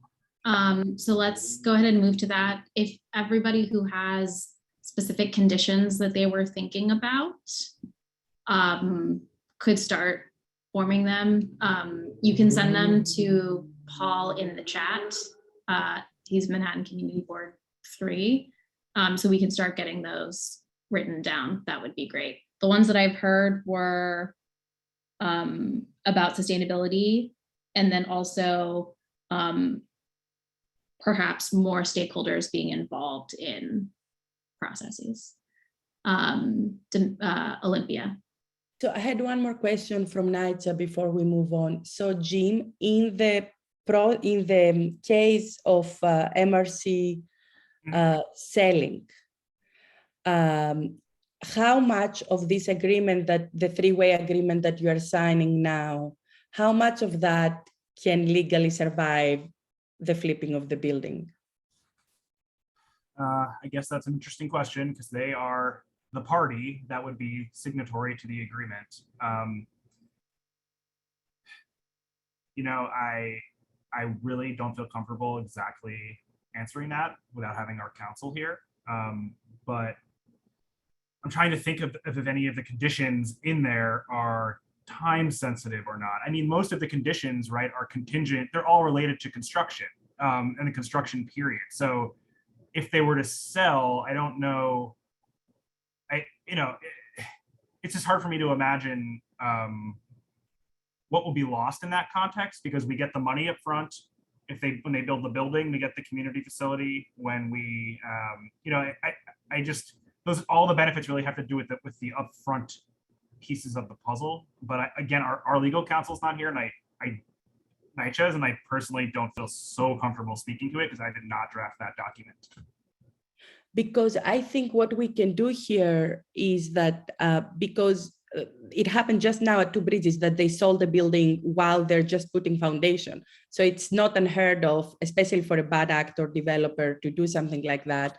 And then you don't get any of your agreements. So I would also suggest, Anissa, to add a whereas where we're saying that where MRC to sell the building, they would commit. I mean, I don't know if it's legally sound. We can put it there, and then if it's not legally sound, we can take it out and say that this agreement would be part of the deed of sale. So when they sell, they also sell this agreement. So whoever buys this lot, even if they're buying it while they're doing foundation, they still need to honor, having a community facility that they agree with NYCHA how they do it, hiring NYCHA people, giving 25% priority. All these kind of things are things that could disappear from the table quickly if MRC sells. If I could just interrupt just for a second, Matthew just emailed me that he's having connection problems. So if you have any further questions for him, if you'll put them in the chat, or if you'll, let me see, to email him with questions. Thanks, Susan. I believe the Council of the Tenant Association from Take Root Justice is on and are able to answer your question. Yeah, hi folks, this is Vishnya Boytz. I'm the attorney from Take Root Justice representing the Campos 2 Plaza 2 Tenant Association for this transaction. The contract would be meaningless if it wasn't applicable to successors and assignees and all of that. We're going to make sure that that's in there. Otherwise, they would basically be able to just transfer ownership like 2 days after we sign the contract. So we're not going to sign a contract like that. We're negotiating in good faith, and I'm sure that's going to be in there. So I don't think that needs to be a concern. Great. So we can add it also. Since it's legally sound, we can add it also to reinforce it that we want everything to survive any sales. Just to add, there will also, separate from that agreement, which I mentioned earlier, there will be a restrictive declaration or some other recorded document that will run with the land that we will enter into as part of the NYCHA transaction. We haven't worked out the entire form yet, but so that's another,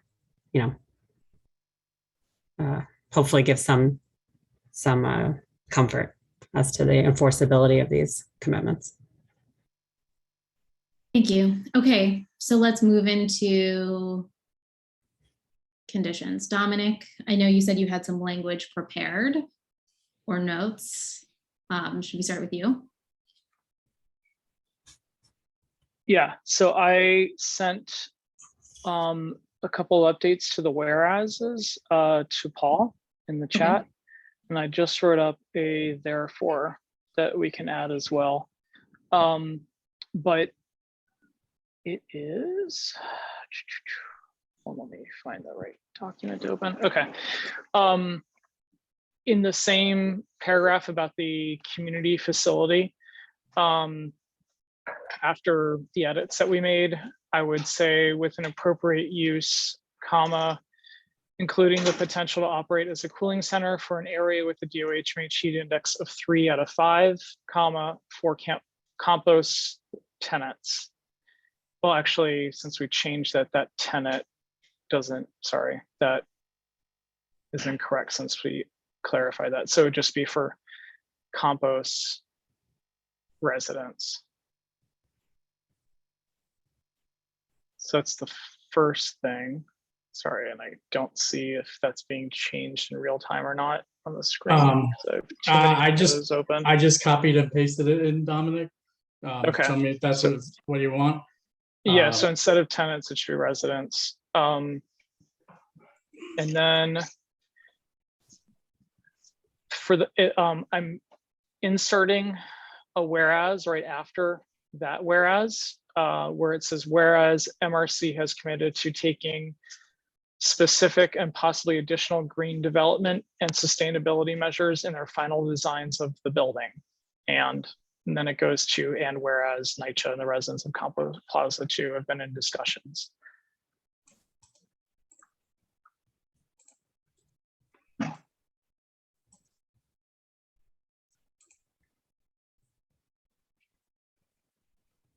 Okay, Paul, do you And then want I to repeat will that? What's up? Copy it, and then I'll copy and Repeat paste the therefore. So it says, whereas additionally, the building at 644 East 14th Street would include a ground floor retail use at the intersection of East 14th Street and Avenue C, and a separate community facility with an appropriate use, including the potential to operate as a cooling center for an area with a DOH-MH heat index of 3 out of 5. It's like, it's just a really long sentence. Yeah, I think the for an area is also not necessary. Where, what do you want me to clean up? Start me off somewhere. Okay, let's see.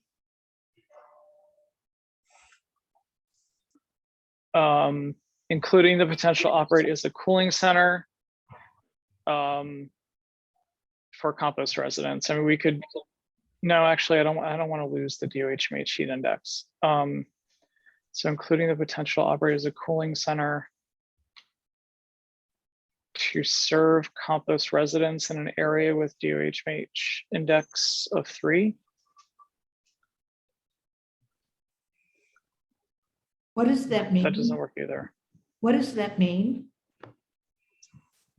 It's the DOH-MH heat index for our area.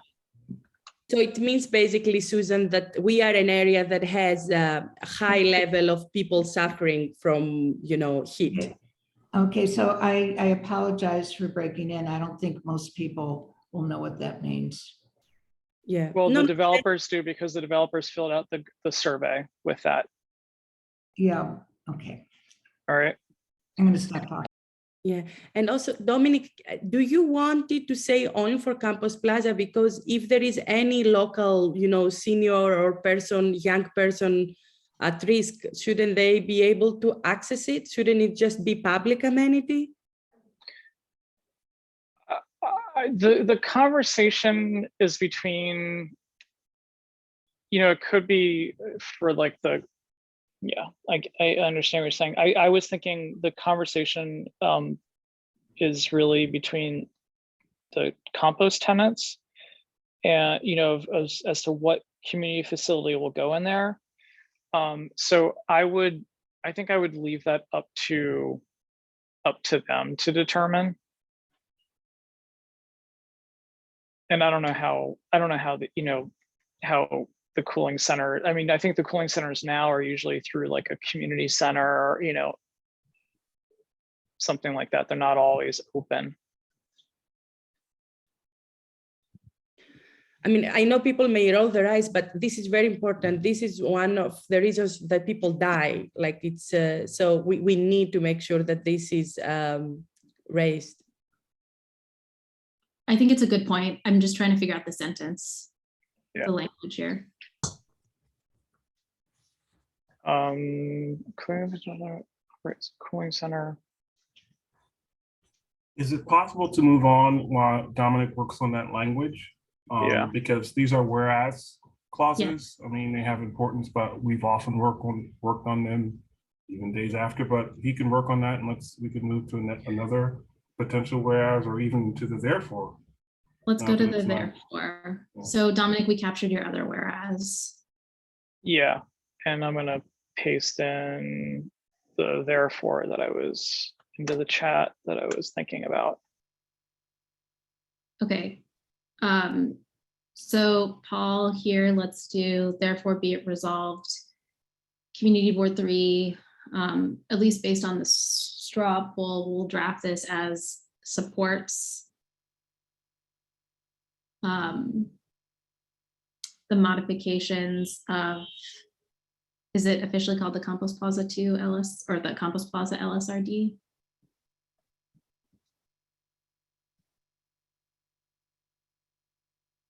Whatever it says at the top.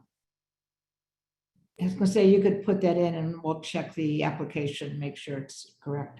Okay, only if the following. So it's called, I'm reading it from the document, Campos Plaza 1 and 2, large scale residential development non-ULURP modification. Okay, we'll put that in. Only if the following. We can save that for a minute. I'll come back to it. Okay, additional matters are addressed.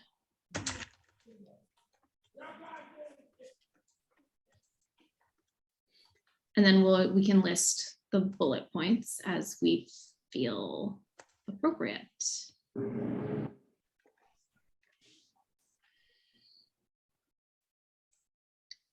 Does anybody have anything like to? There were two. One of them was addition or adding the co-op to the negotiation process. That was one of them. I don't know the exact language, but am I wrong? Damaris, that was your suggestion. We recommend the developer. I'm sorry, what was that? Can you say that again? How would you like to convey your interest in having additional stakeholders be included in considering what the community facility use is? We can say we recommend that the developer engages with nearby stakeholders. If you want to call out the specific co-op, that's fine. Yeah, I mean, I think that's fine, and we should call out the specific neighbors. Okay. The developer, oh, sorry, go ahead, Steve.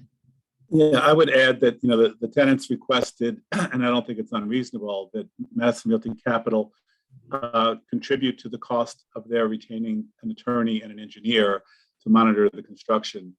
My own co-op did that when the Holiday Inn built right next door to us, and the develop, you know, they agreed to do so. So, you know, I think it's. I don't feel like that's appropriate to put in a resolution, just because that's to be negotiated. To be negotiated, and it's between two private separate entities. I also live in a co-op that had a building built right next to me. That's like what happens. I don't know that that needs to be in a community board resolution. I mean, we definitely put this kind of stuff in our resolutions, Anisha. That's what we do usually. That we encourage the developer to pay for. Okay, can I get the language for this? Can I get the language for this specific bullet? Sure. That the developer commits to engaging with nearby stakeholders, including, and I don't know what the specific name of the co-op is. If someone would like to send that to Manhattan Community Board 3, that host, think it's in a 14 BC. They're sending it in the chat. Okay. In discussions about the tenant of the community facility.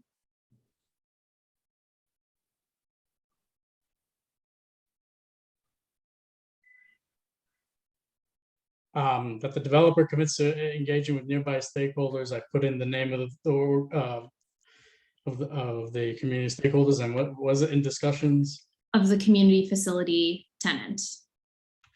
Discussions regarding the community facility tenant. No, I don't think that's what they asked. I think that's what Damaris asked. Is this what you asked, Damaris? That is exactly what I asked for. Okay, so I said that the resident, what was that, Olympia? So only for the community facility you want their feedback? I was speaking specifically to that point. That okay. Doesn't limit anything else. I was just speaking specifically to that point. Okay, so we have one bullet. Anisha,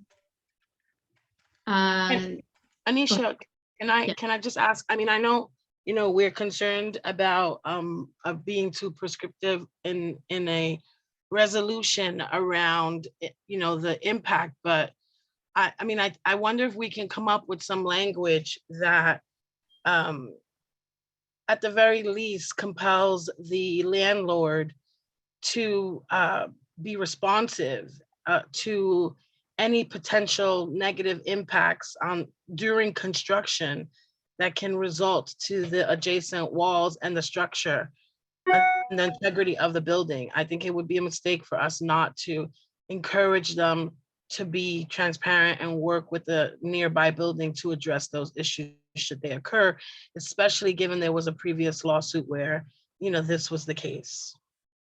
I think that makes sense. I think I was uncomfortable with putting in that things would be paid for when that is to be negotiated by other parties. Yes. But I do think saying that like they, however you just said it, if you want to like think of a specific sentence, that would be great. Basically what you just said, but. Yeah, that's the problem with me. I can never remember how to, what I said the first time. Maybe it's like that the developer agrees to. Is responsible? Yeah, say that again, Susan? That the developer is responsible for any conditions. Well, yeah, I mean, I'm fine with that. But what are we saying? They're responsible for any, go ahead, sorry. I meant for you to enumerate what you said before. Oh, right. I'm sorry. So I guess the developer, that wasn't what I was saying. The developer, I was saying that the developer will work with the adjacent buildings that they, in the event that there will be any adverse impact from the construction, to come up with reasonable measures to mitigate those issues. So the developer will work with the adjacent building. I'm not a great resolution writer, but I'm giving you guys the gist of what I think should be included. Well, I thought saying that they will be responsible for doing that was actually stronger than just working with them. I'm with you if everybody's okay with that.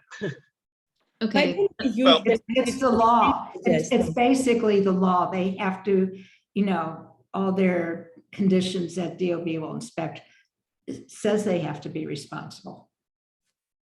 Olympia.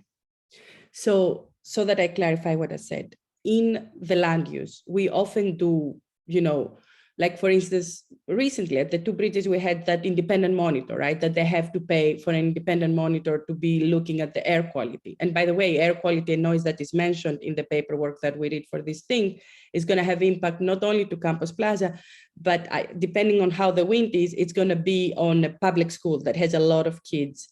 And so to me, it is completely fair to say that there should be the developers should be responsible for monitoring, like for paying independent monitoring that ensures the interest of the impacted people around. That includes the NYCHA residents, the co-op residents, the children that go to the after-school program and the children that go to the school across the street, etc.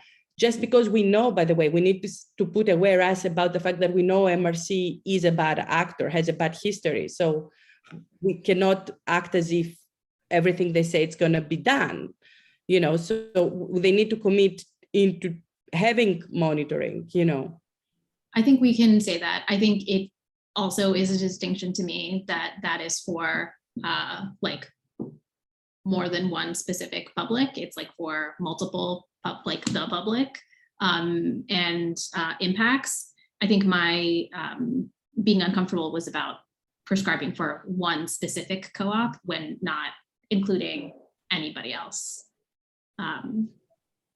But anyways, so Olympia, if you want to make a point, like I would just use the language that Steve had drafted and just edit the co-op out and just make it that needs to be, independent. What's the language? I don't know. So let's I'm kind of finish confused here. It Damaris's seems point. like there's two different things being talked about. There is. So what's this bullet? And then you can tell me what I got to write next. Let's finish Damaris's point that the Yes. developer. I think Susan had some of the right language to be included in this bullet. I think she understood what I was saying. Okay. That the developer will be responsible. But then Damaris, you named the various conditions that they will be. Well, I was just saying that the developer will be responsible for the working with the integrity. with the adjacent impacted buildings in regards to the integrity, the structure of the building, making sure that the integrity and the structure of the building are not compromised, and that they will work with the residents to come up with, should that occur, to mitigate such impact.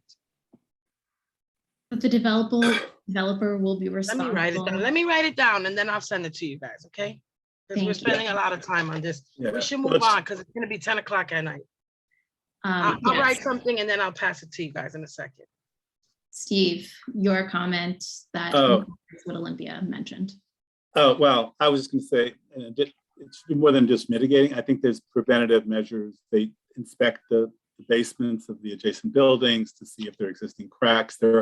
They can put things to monitor the bricks and the vibrations during construction. There are methods that they have. They should use fairly standard methods to Steve, prevent. give language. Give us language. I don't. This is what we are Can I struggling take a about stab here. on some language here? I'm going to try to say what both Steve and Damaris, I think, are saying. Okay, tell me if I'm getting it. So I would say that the developer, either we can say will be responsible or will commit funds to be used by an independent monitor that could be, engineering, with expertise of engineering, environmental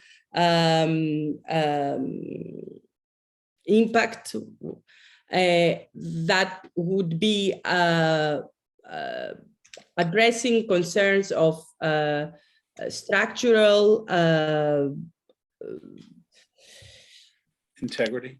integrity to adjacent buildings, as well as other environmental hazards that may occur due to this development.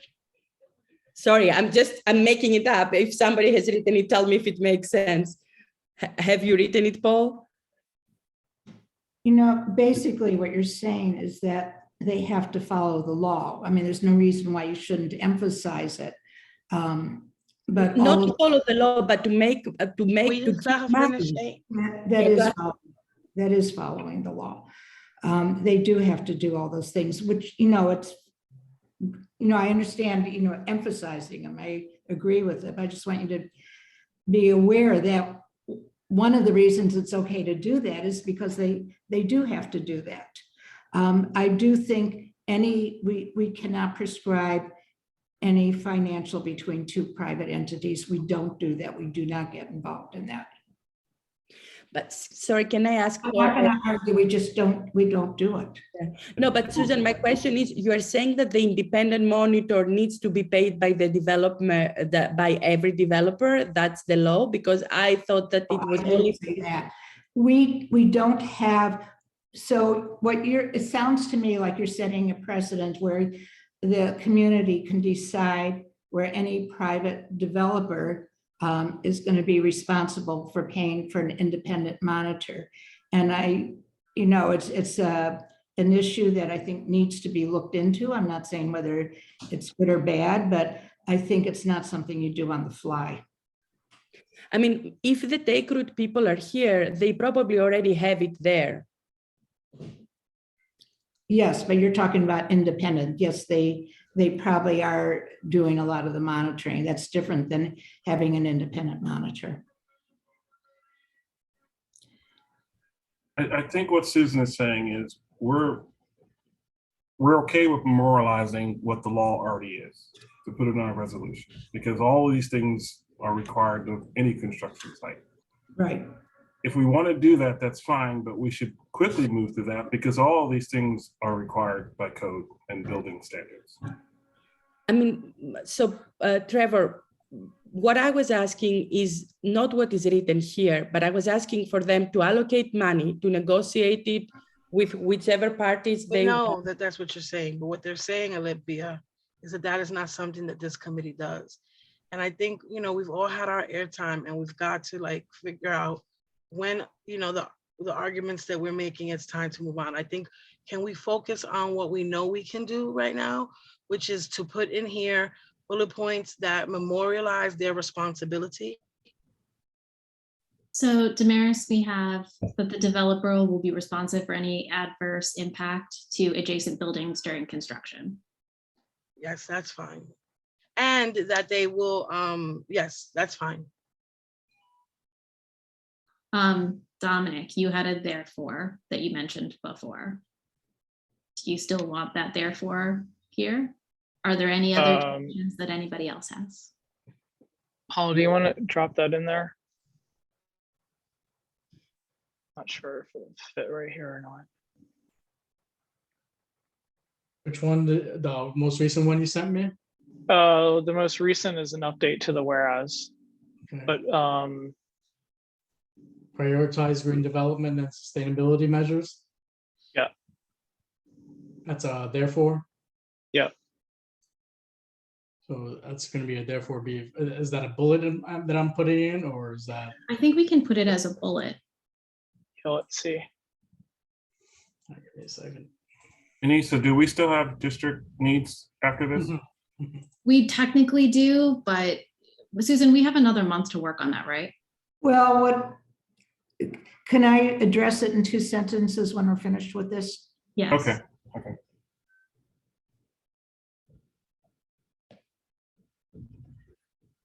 Okay.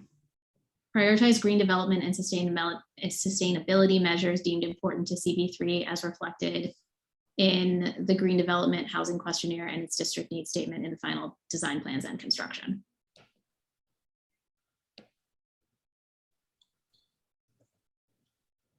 Are there any other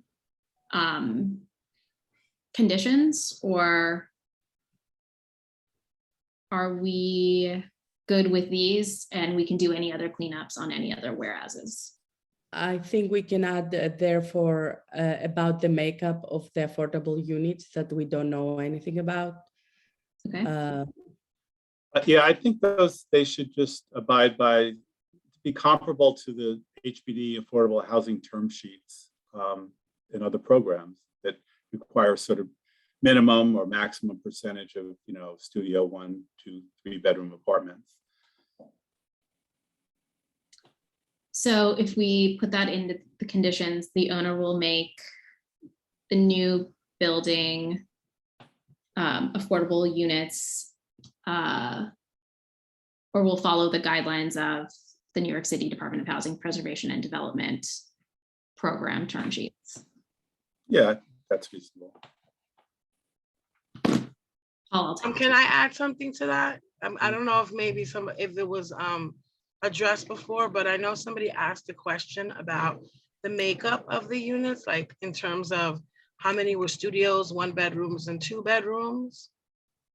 And so I just wonder if we can add something that's pretty simple that says that, you know, that there will be a diversity of units. If they didn't already address that, I didn't hear it. And if they did, then that's fine. But if they didn't, I think we should be explicit that, I mean, that they should, you know, consider the makeup or the necessity of this community when determining how many units, I mean, or what the makeup of those units are. Well, that's what we were just talking about with the term sheets that HPD Oh, the has. term sheets. Okay, right. Yeah, because they'll I say. thought you were just referring to the range of income, not Oh, in no. terms of, I'm talking about the size of the unit, you know, the bedrooms, that kind of stuff. Okay. Yeah, no, like HPD requires like at least 30% of the units be 2 bedrooms and certain percentage. Okay, 3 bedrooms. got it. That's good. Perfect. Anisha, can you either I'm repeat ready. that language or drop it in a chat so you can put it as a bullet point? Yes, I'm writing it right now.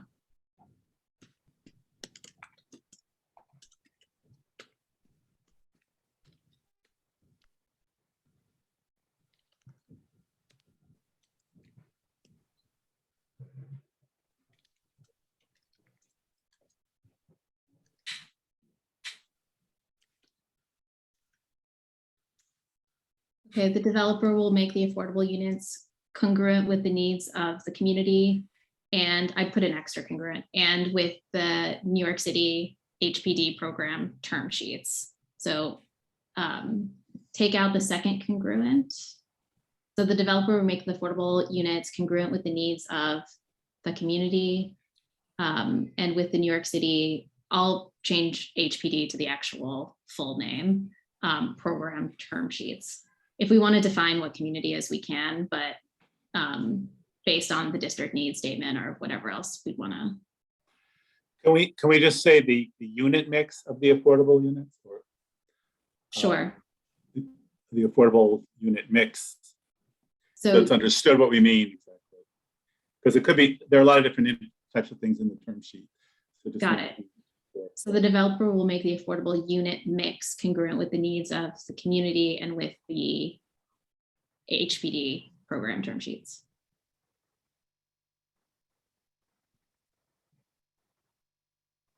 Trevor, you're muted. Is that correct, what I've written down so far? That doesn't sound right to me. You can say consistent with. Consistent with, yeah, that's good. Oh, I see. Just okay. Change congruent to consistent. Does that address what Steve was just saying? Because I think he's right in that the terms don't only talk about income brackets, but it talks about like the size. So you think this captures that? It's make the affordable unit mix. So without the S. Okay. Unit mix. It could be mix and sizes, because the HPD has design guidelines with minimum unit sizes for different type units. So no harm in saying. Yeah, I would say I would add that. If mix and size. Yeah. Okay. Yep. That's an easy fix, you know? Yep. Okay, I would like to recommend something else, and some people might push back, but I would like to that Madison Realty agree to provide or to engage in good faith negotiations with the tenants living in their other buildings in CB3 that have I don't know what's the word I'm looking for, that are seeking resolution about longstanding issues concerning disruptive renovation. They've been, as they mentioned, they've been seeking some compensation from them. I know we don't want to use the word compensation, but they have to come to some kind of settlement with them. I think that they should make a good faith effort to do that, since they've been a bad actor in the neighborhood. I personally feel like that's out of the scope of this resolution. However, it does seem like perhaps something we can address separately if there needed to be a resolution specifically about that. I don't know how the other committee members feel about including that in this particular one.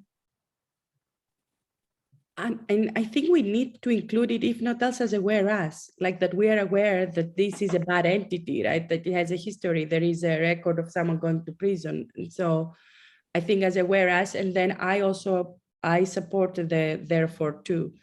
But at the minimum, I would have a whereas. Trevor. I'm just gonna say, I don't know if we put it in a therefore, but we can put it in a whereas, that we'd have to rewrite a lot of resolutions to put that for all the developers we see in a therefore. But I think we can put it in a whereas. I agree as a whereas and not a therefore. Susan, you had your hand up. Yeah, I was going to say technically, I mean, I think it's better to put it in a whereas if you're going to do it. Technically, I would agree that if you want to do a resolution, it should be a separate resolution to address it. But I do think it's, if you're going to put it in, it's better as a whereas. Technically, it's kind of, you know, the resolution isn't better when you throw everything in it. It's actually less pointed. Okay, so can I ask Steve or Olivia, whoever felt strongly about? I think I actually did. I did send something. Maybe it needs to be tweaked, but one of the last thing I sent was a whereas about this. If you could just send it again to Paul. Okay. I got it. I'm gonna copy and paste it, and you can tell me what you see. If you Just to note, we need to be careful when we start to identify bad actors or language that we use. Mm-hmm. I'm not going to get into it. Just we need to be very careful when we do that. Yeah, well, I use word like allege.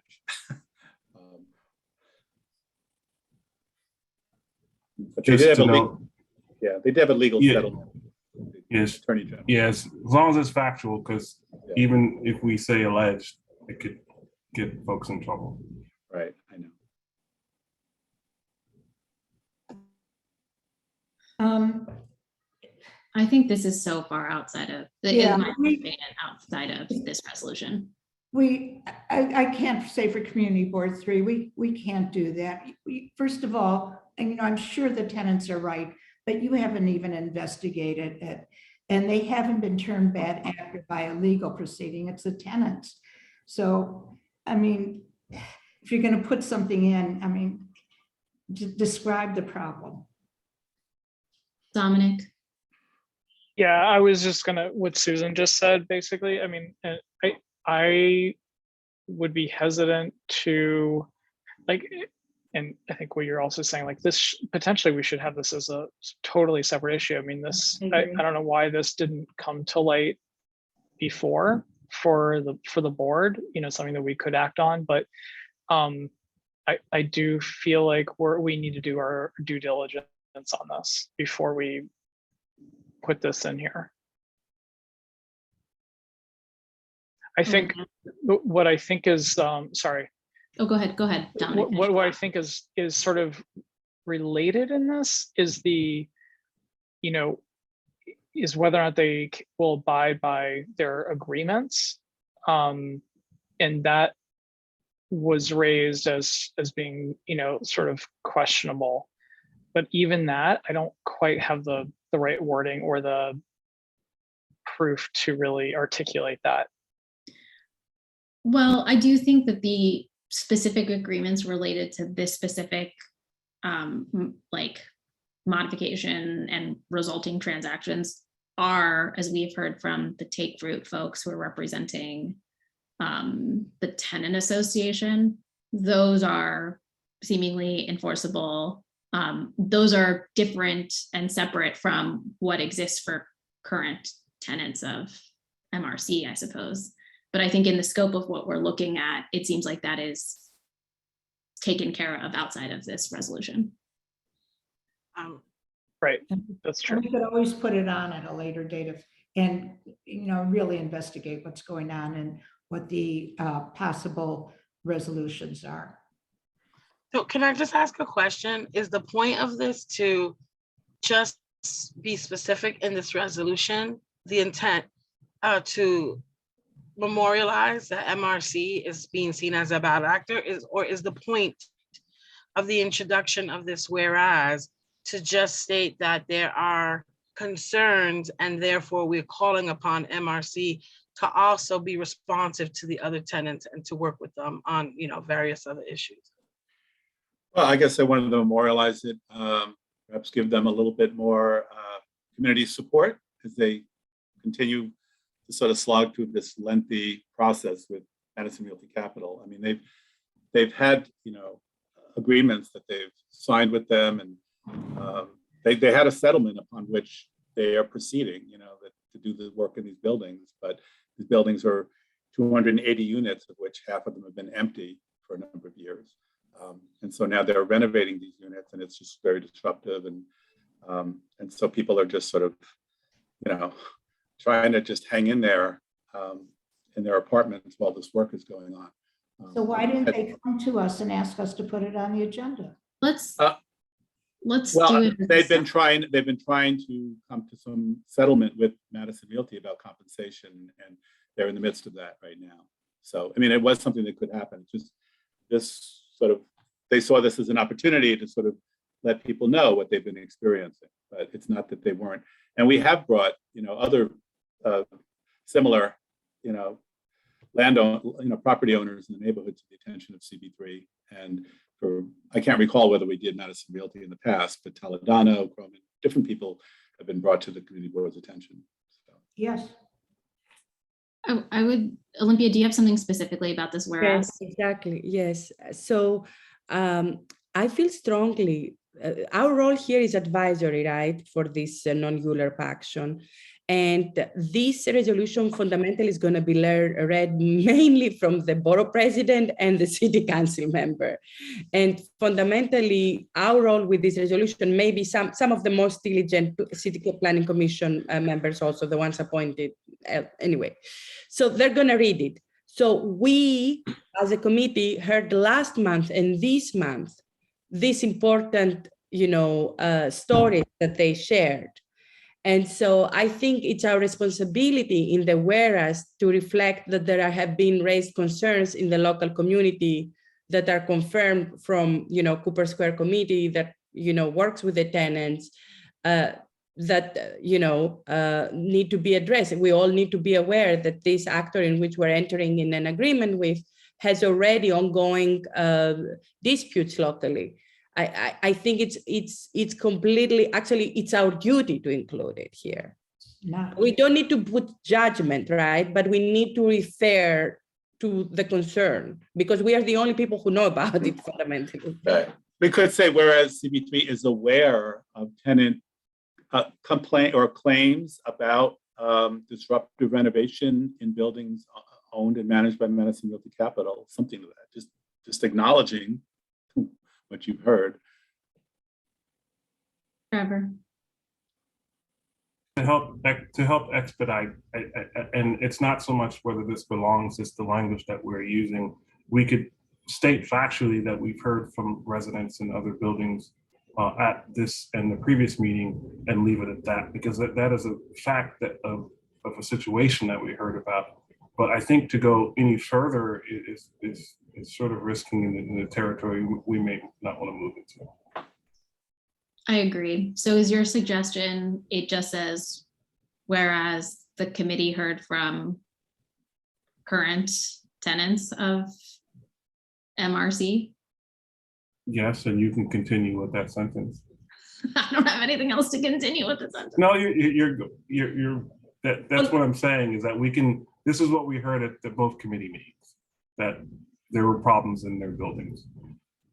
And we've done this in similar other resolutions where we've heard from other residents about other situations. And I'm since it's 10:14 and this is the second 5-hour meeting I've had, I'm like Damaris, I don't know the exact language. I'm depending on your wordsmith skills, because I know you have good wordsmith skills to sort of craft this. Whereas the committee heard comments from current MRC tenants. Damaris is our housing person. No, I mean, that's fine. I mean, I was just gonna say, I was just gonna say, whereas the committee Whereas, other MRC residents have expressed concerns regarding, some of the MRC practices, I would leave it probably there, because I'm with Trevor too. Like, Yeah. I think, we do have to say something. It is our duty, but I think what we say, and I'm going out as a limb, because as me and my other role, I would be like, include it all. But, as a responsible community board member, I have to err on the side of caution for, what we write and how we might be. How about whereas current MRC tenants attended the committee meetings and expressed concerns, whereas the current yes, current whatever they are, tenants attended the committee meetings regarding this land use action and voiced or expressed concerns about their living conditions. But I think you should use the term that Steve used, that is construction. What is it called? Construction? Disruptive renovation. Disruptive renovation, because this is a standard term. And Steve, destructive construction. And Steve, would you feel comfortable, because this a little bit just undersells the situation? It says as if random people we haven't verified they are indeed residents of that thing just claim that. Are you comfortable if we add the fact that these are tenants that have been locally working with Cooper Square Committee or something like that?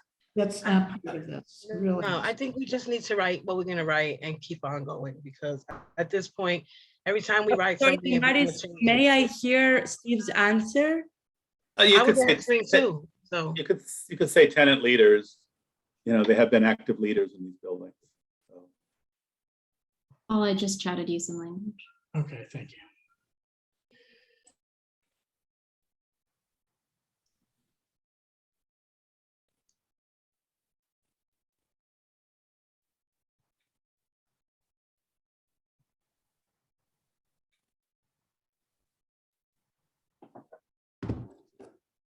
This goes to, it doesn't specify the specific practices if you'd like to include that. How about the destructive construction? It's disruptive renovation. Destructive renovation. Say including disruptive renovation. Yeah. Comma, including disruptive renovation. So it says, whereas current MRC tenants attended committee meetings concerning this land use action and expressed concerns regarding MRC's practices, including disruptive renovation. Okay.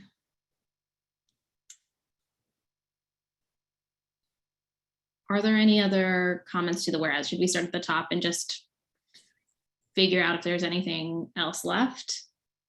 So I have my hand raised because I have two comments. One is you have a capital S that you need to put lowercase, Paul, in the sentence you just finished writing. M''S, it's still capital, you just need to lowercase that one.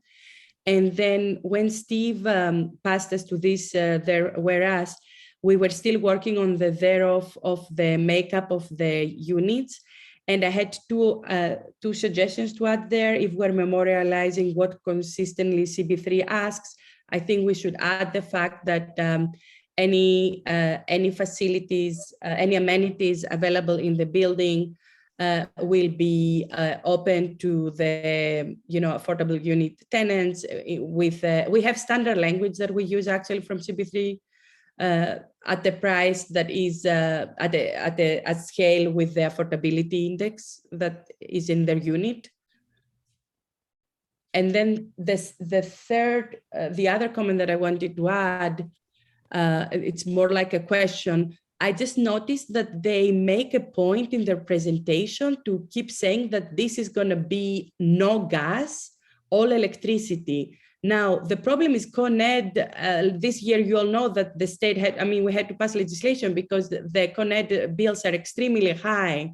So my concern is if there should be a commitment that the affordability includes not just amenities and the rent, but also that the people who live there, because this developer, and I don't know what it means because I don't know the details. It says that it's going to be all electricity for some reason. I don't know why. I mean, they claim this is a positive thing for the environment, and maybe it is, but it could end up being very expensive. I see Dominic has his hand up.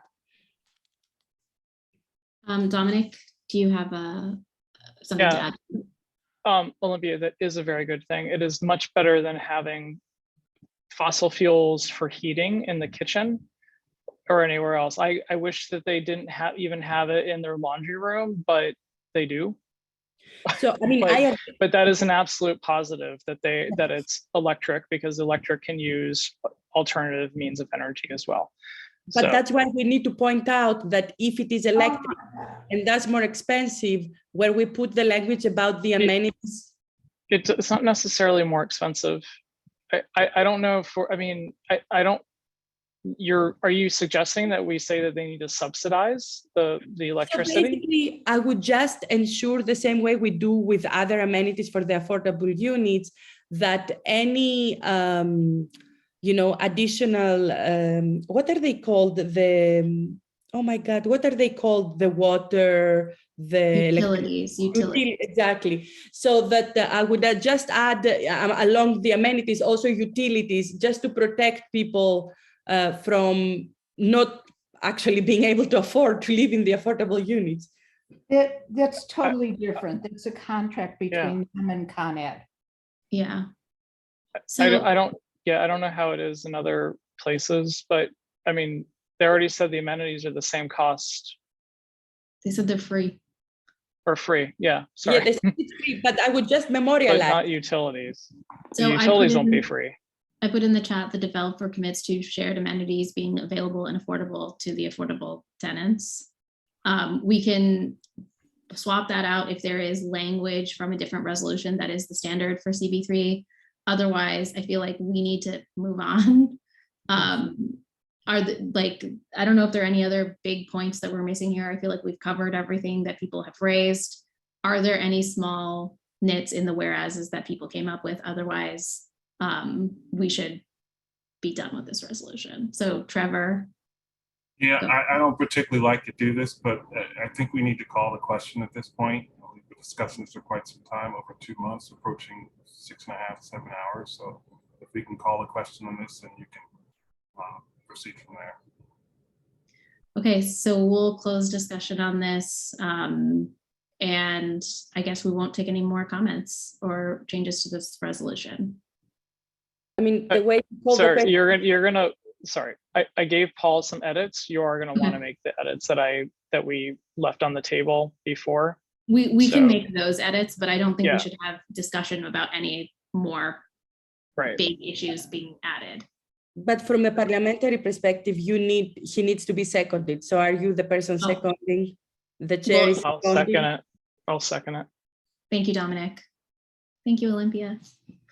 Okay, so Dominic, could you just very quickly walk us through your whereas changes? Yeah.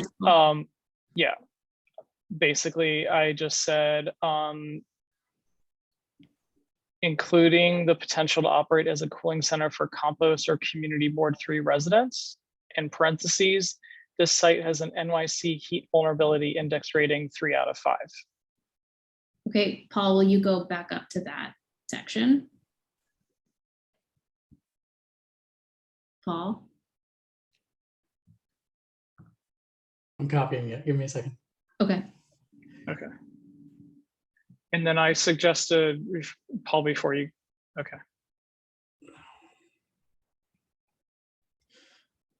It's in this section, right here, that you want me to put this in? It's Yeah. like including the potential to operate as a cooling center, is that what I'm doing? Yeah, after the word use, just put in where it says including the potential to operate.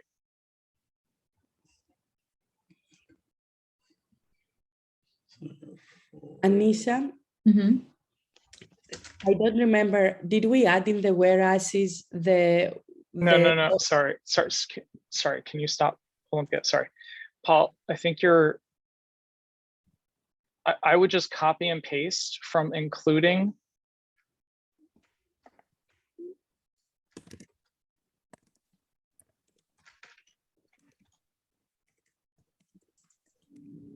And go all the way to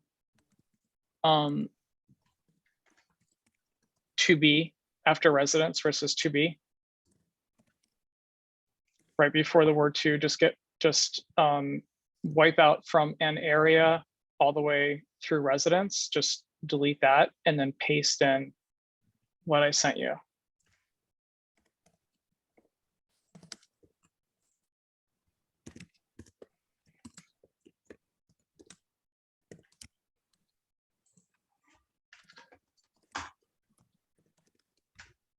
Is that right? Yes, that looks right. Yep.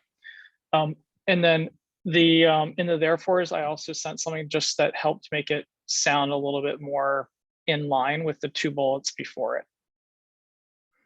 Otherwise, it didn't. It sort of had a different action sound to it. Sorry, Dominic, where is that? In the therefores, the bullet that we had added before, I just adjusted it a little bit. Is it this one in the prioritized green development? Change that. Is that what I'm doing? Yeah. So did you see that? Yeah. Mm-hmm.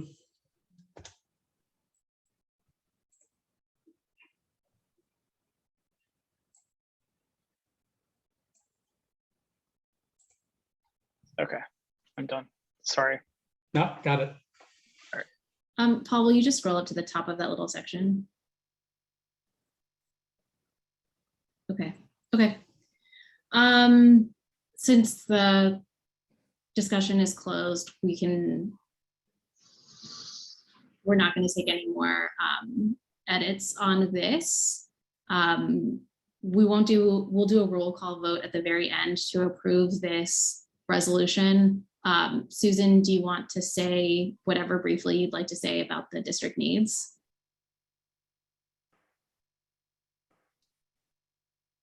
Susan? The district needs is on the agenda. I don't feel like we Sorry. should. Yeah, I'm sorry. I'm in the mood. Just wanted to say the document is a really important document. We clearly can't start going through it tonight. You all have the section. Anisha sent it to you. Anisha, could we ask that everyone go through it and within 2 weeks, if they have sections they think need to be added, changed, whatever, that they send these to you and me in an email, and if there's some, factual information, that they include the citation of, where we can find it. Would that be okay? Yes, let's do that, and we'll spend time on it in the next meeting. I appreciate everybody's patience tonight. We worked through a difficult resolution and modification. So is there anything else from anybody, or should we move into the roll call vote?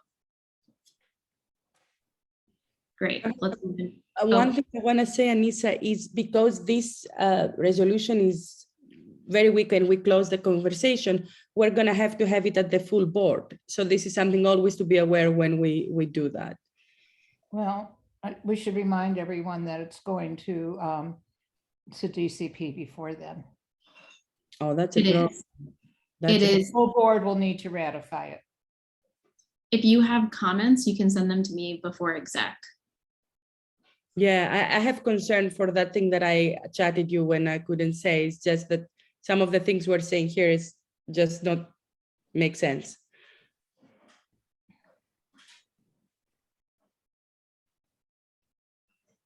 I think basically, I told you what I think, that the developer will be responsible for any adverse impact is the law. So we don't need to put it in a therefore, but in the whereas, we should say that we know that there is locally the history of that disruption and that occurred before with the previous landlord. That I think we should add. That's our responsibility. Well, I would say since we've closed it for tonight, if there is something you'd like to add, it can be looked at exec and changed there, since we will be looking at it in that meeting, because this does need to be sent to DCP prior to the full board meeting, and we did not pass it last month. Okay? Yeah. Great. So I'm going to move to a vote. Let me pull up the vote sheet. Okay. Anisha Stephen, yes. Herman Hewitt. Trevor Holland. Yes. Olympia Kazi. No. Damaris Reyes. Damaris. I'm sorry, I was talking into a mute microphone. Yes. Jackie Wong. Yes. Jackie, say it again. Did you say yes? Yes. Okay. Dominic Berg Yes. and Steve Herrick. I'll say yes. Enthusiasm, Steve. I'm happy for the residents to get the money. I'm not happy about the project. Great. Well, thank you all so much for, again, being here tonight. This is my first land use chair meeting. Appreciate that also. I will see you all next month, and you'll hear from me in the interim. Wait, Anisha, did you vote? I did vote. I was the first. Oh, vote. okay. All right. Missed it. Okay, great. Thanks. Thank you Bye. all. Bye. Bye.